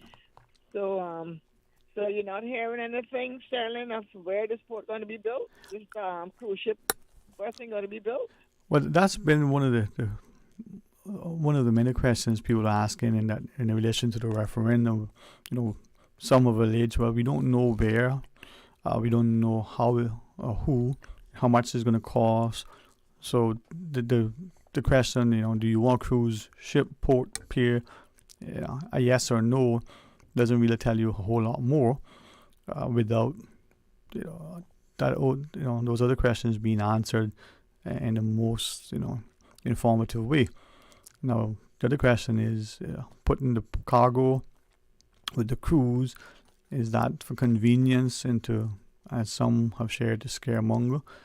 Can the two be combined and used as one? Does it have to be two separate places? So you are right. You are raising a lot of questions that many have as well. So maybe we'll get something soon. All right. Sterling. Mm-hmm. Before they even went to try to get this referendum onto the voters, whatever, they should have all of this info before they even went and say, you know what, we got it. I guess we call it pass. That'll be onto the voters card next year. So why is it that they can go in there and pass that amount, that much, but yet can't tell us where it's going to be built, what's going to cost, and well, I know they have had a lot of opinions from us locally and read on it, but that's not enough. Mm-hmm. We should still have a meeting like we had some years ago on the PPM up there at the Walkers Road. Right. And those cruise ship people say that, there's mega ships out there, but I want you guys to remember, that Cayman will never have a problem with ships coming to this island. We will always have small ships. We will not have all big ships. Mm-hmm. We will always have small ships. Mm-hmm. Cayman will always get their ships. Yeah. Well, it's about sometimes, quality versus quantity. It's about, as everybody's saying, improving the visitor experience. And we will make an endeavor to invite more people to speak. I want to take the other calls, but I don't want you to feel neglected. Anything else you want to share? No, that's cool. Let's hear what you're going to say. Okay. Thank you. Have a good one. Talk to you soon. All right. Let's go to the phones and take the other call. Hey, welcome. Thanks for sharing. Dwayne, good afternoon to all our listeners. Mr. Raymond, sir, how are you? Yes, sir. I trying to make the best of it. I just want, when I came on about 2 weeks ago, given the advisory on the port strike and the port shutdowns, that became a reality 2 days, going in 3 days now. Mm-hmm. And somewhere down the line, it will have an impact or an effect to shipments coming into the Cayman Islands. But Hyde Shipping said they're operating under the normal sales around 375 dock workers there in Port Everglades and other places are non-union members. So those persons are still working, 375 that are non-union workers from the International Longshoremen's Association. And one of our Cayman Island flag car carriers will be one of the first to be involved in the delays. The Glorious Ace is en route to Brunswick, South Carolina, with thousands of cars, and it will have to go there and anchor off and wait until the strike is over before it can come to the dock. And now what is happening, ships that are loaded with containers, groceries, hardware, break bulk, everything in the world, some of them are being rerouted to Kingston, Jamaica, and there was one car carrier left from Mexico loaded with cars this week going to Brunswick in Georgia, same place the Cayman Island flag Glorious Ace was headed to. That one has diverted, and they made arrangements for Kingston Harbor, Kingston dock space for that ship, and storage capacity for the thousands of cars that were loaded in Mexico for Brunswick, Georgia, to be offloaded in Jamaica and stored there until other ships can come and load them on and take them to their destination where they are going. I know it will be people having things come from South Korea, China, or Japan, Caymanians, and maybe headed via New York or Savannah, Georgia, and places like that. Things like that will be delayed for people getting, and also things that are bound for Houston and Alabama and all about there. So it definitely going to have effects on people in the Cayman Islands, not to say that it's not going to have effect. The whole world will be affected by this, and it's going to cost, in the United States, imagine $5 billion a day for this shutdown. This is the worst thing ever happened in modern history.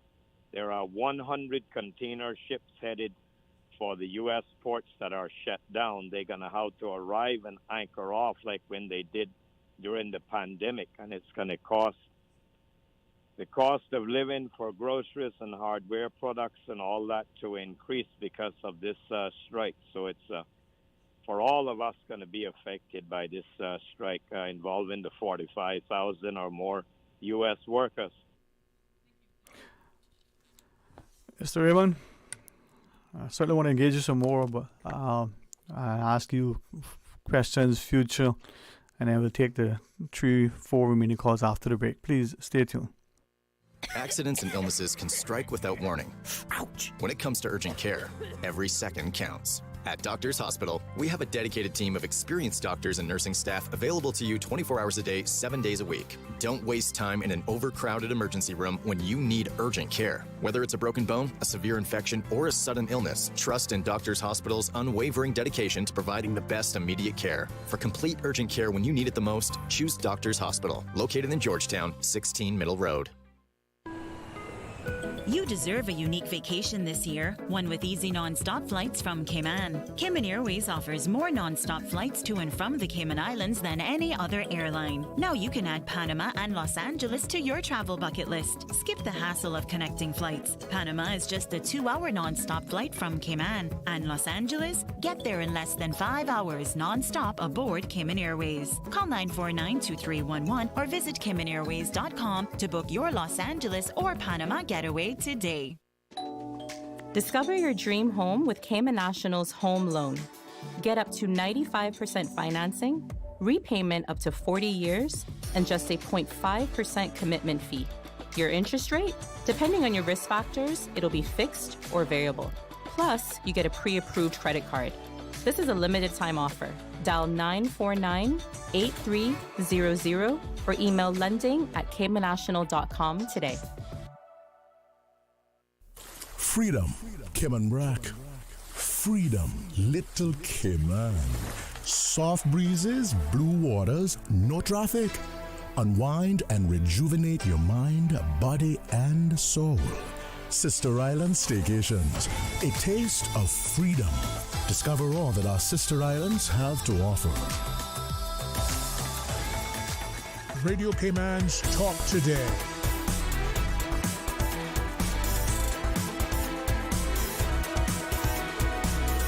What is on your mind, Cayman? Hey, welcome back, and thanks again for sharing with us as we take the last 3 remaining calls. Welcome, thanks for calling. Hey, good afternoon, Sterling. How you doing? Very well. How about yourself? Not doing bad, you know, bro. I'm not doing bad. Good to hear from you, man. Yeah, man, good to hear you, too. I just had a question I wanted to ask. Been listening to the news bulletin and the briefings and everything on the dock that they plan on putting there. Seems like it's going to be erected in Georgetown.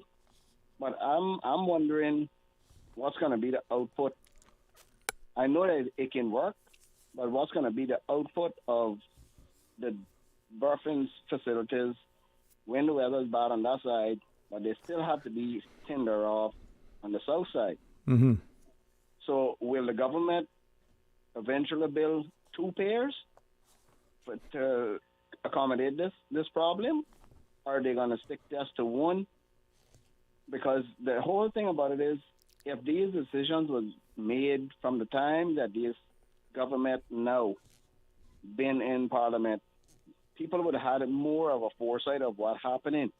But they wait till the last election time moments to bring up these big existing plans that they have in order to make themselves look good and get promoted back. But it's still not solving the problem building the pier, because we have an issue with weather. If it's calm on the Georgetown side, then the South Sound is rough. If it's rough on the South side Sound area, the Georgetown is calm. And so it's a back and forth issue. So what really are they planning? And they gotta take this in consideration carefully, because these cruise ships are starting to not a cruise ship. The companies are starting to demand the safety of their clients, their passengers. So having a berthing facility in one area and then sending it over to the next side, I think that's going to confuse situations and Grand Cayman with this cruise ship thing. So they need to sit down and really plan that out, what they plan on doing before, something explode out of it and it gets out of hand. Mm-hmm. And like what John was saying, they're not saying nothing to the public of what is going to happen or show these plans, but they're just saying, they got put it together. But all of a sudden, why make these things pop up and they didn't did it before? Why wait till the last minute? But, it's all political gain, so I clearly understand. So, right. But anyway, that's all I just wanted to say for now. So yeah, well, lots of things to share, but thank you for at least just putting that out for now. We'll talk to you again, all right? Yeah, man, later. All right, all the best. And let's take one and then the final. You're welcome. Thanks for calling. Hey, Sterling, how you doing, man? Great. How are you? Let me just pick it back on both of the callers just a while ago. Uh-huh. Number one, when you're talking about the berthing area, where I have a problem with, like the gentleman said, on the north side, on the south side, and spots, a lot of the times that, like today, right now, is slightly smooth. It is not too rough. You maybe have like 2 to 3 foot chops, if that. On the west side is also calm. Now, if you're gonna discontinue the smaller ships and bring in the A-class ships, the bigger ships that hold 8,000 to 10,000 to 15,000 people, you're gonna start bringing those in because they demand those.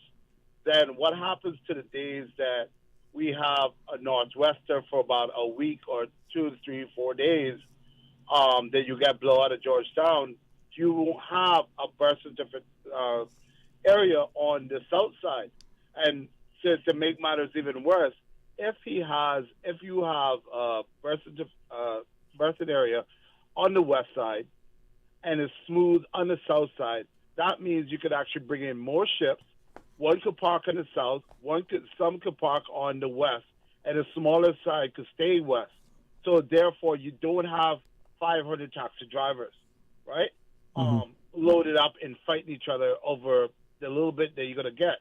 Because I'm going to tell you right now, for a lot of the taxi drivers, I will say this, as my father used to be a taxi driver, one of the first on the island, and my mom and my brothers and all of them, it's harder for them now as Caymanians because they're giving away taxes like how you're giving away food and crackers after a bad hurricane, right? Mm-hmm. And a lot of the times, people do not know the history of this beautiful and small island.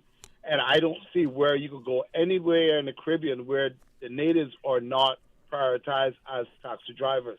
Not saying that you don't have, expatriates that knows the island that take Cayman their home, but these type of things should be taught in the school.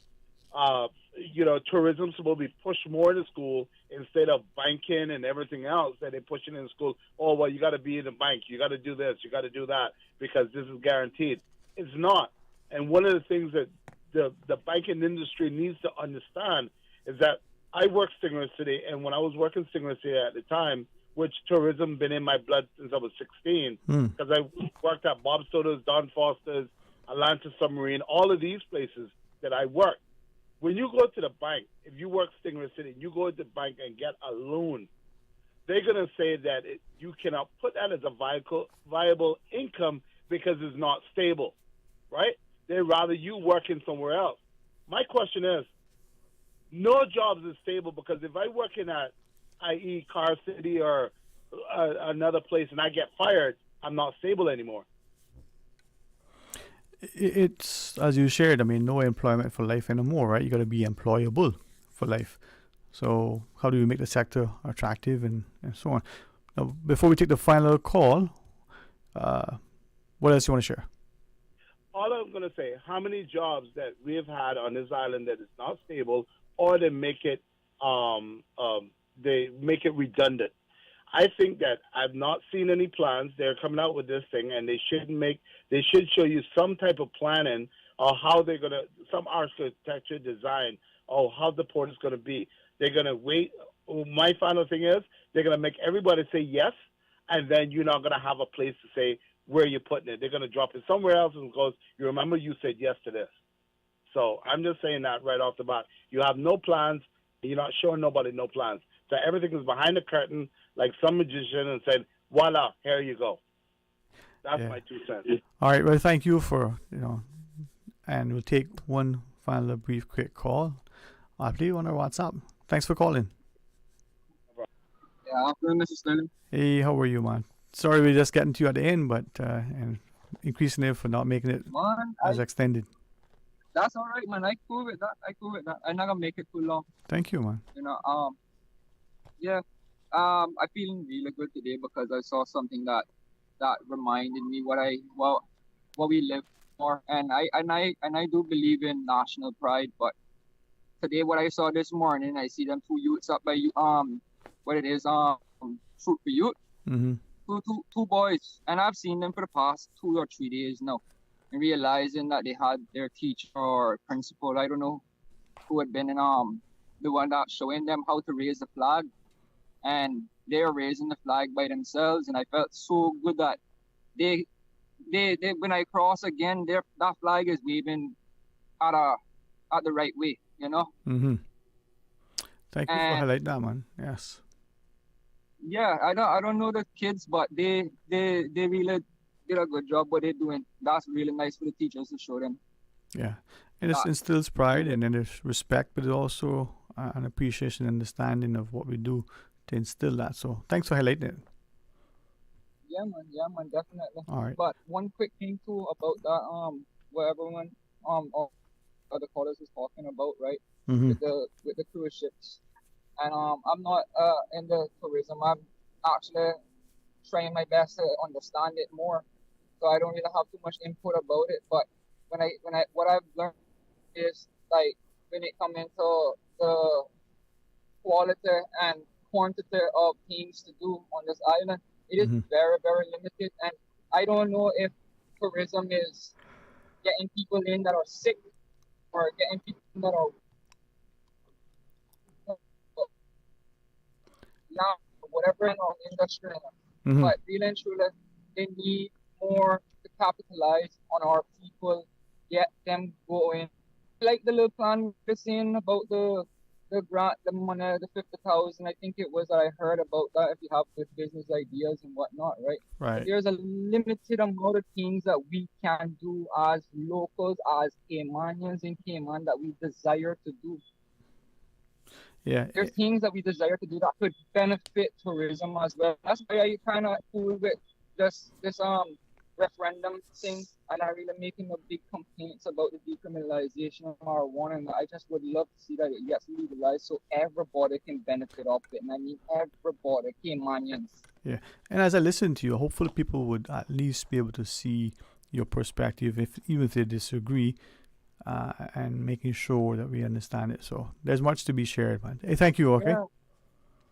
Yeah, because it's about time that we start feeling secured with the service that we have instead of being victimized, because I mean, if I have a business that I feel like can benefit everybody in my group, and then it can be benefit for everybody else as well in their own groups, I think I should help promote it. And I think that the marijuana industry and this gambling too, I'm not gonna say anything bad about it. I personally like the idea of gambling when I go to Las Vegas or in Reno.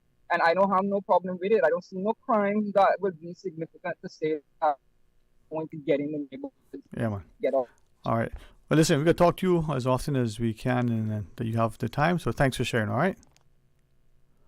All right. All the best to you. And for all and Sunday alike, on our own program tomorrow, Miss Wendy Ledger will reach out to confirm that her schedule still allows her to be our guest. It's been a long time we haven't had her in the studio. Someone reminded me once, it wasn't long ago, at least in my mind, we had both Miss Wendy and Miss Sandra Catron sitting opposite each other as guests in the studio. Quite informative, huh? Well, tomorrow it's probably just going to be Miss Wendy. We'll see. Join Mr. Art, though. Start your day off right in his company as part of For the Record, and then come back for Talk Today. A quick appeal on the behalf of the Botanic Park. They're having a plant sale on Saturday. This Saturday coming, from 9 until 2, so lots of fruit trees and lots of, good foliage, plants and trees and like that they'll have available, many at reduced prices. So this Saturday, the plant sale over at the Botanic Park. Just a beautiful place to go take a drive and go through. No matter how many times you've been there, I believe you could go every day and see something different, being amongst the plants and the wonderful work that they do. So to Mr. Loris and the rest of them, join them on Saturday, 9 to 2. And then the circus is in town. No, we're not kicking off the election, so don't get carried away. No, it's not the open. Just having fun. And we got tickets to give away, so congrats to those who got it. And enjoy. Get tickets, go and see something different. I want to leave you with one parting thought. Be reminded that no man is promised tomorrow. Make today meaningful. Many of us live by the mantra that we should live as it's our last day, and for some, unfortunately, we interpret it that we're going to take as much. Maybe we should be given. The country song, everybody should live as if they were dying. And I remember that country song, Miss Susan. Maybe we should play that today, And in listening to the lyrics, it's about an appreciation of life. Some say, we only live once. Well, we live every day. We only die once, or maybe twice, depending on where you subscribe. But you get to live every day. Make it meaningful and matter. Make it positive and productive. Make it prayerful and purposeful. And as you, position yourselves, ask, what are you giving of yourself, of your time, your talent, and your treasures? Mr. Marley reminds us. And as you give, be reminded that good follows good, as my mama says. Well, have a wonderful rest of this day. Be your brother's keeper, as Mr. Art reminds us. And at the end of the day, a smile can go a long way. It'll open and unlock doors and give you access that perhaps is not only more enjoyable, but more rewarding and fulfilling. Other things can do likewise, but it doesn't serve the same purpose. Love is in the air, they say. Hope it's the agape love. Join us tomorrow, God's willing. Talk Today is brought to you by Subway, open 24 hours in Countryside, Anderson Square in Georgetown, and Centennial Towers in West Bay. And by the Ministry of District Administration. Explore your history, explore your land, explore your sister islands. And Cayman Airways. Call them on 949-2311 to book your nonstop flights to Los Angeles and Panama. And Doctors Hospital. Peace of mind is important when life happens. Doctors Hospital, always there for you. Call 949-6066.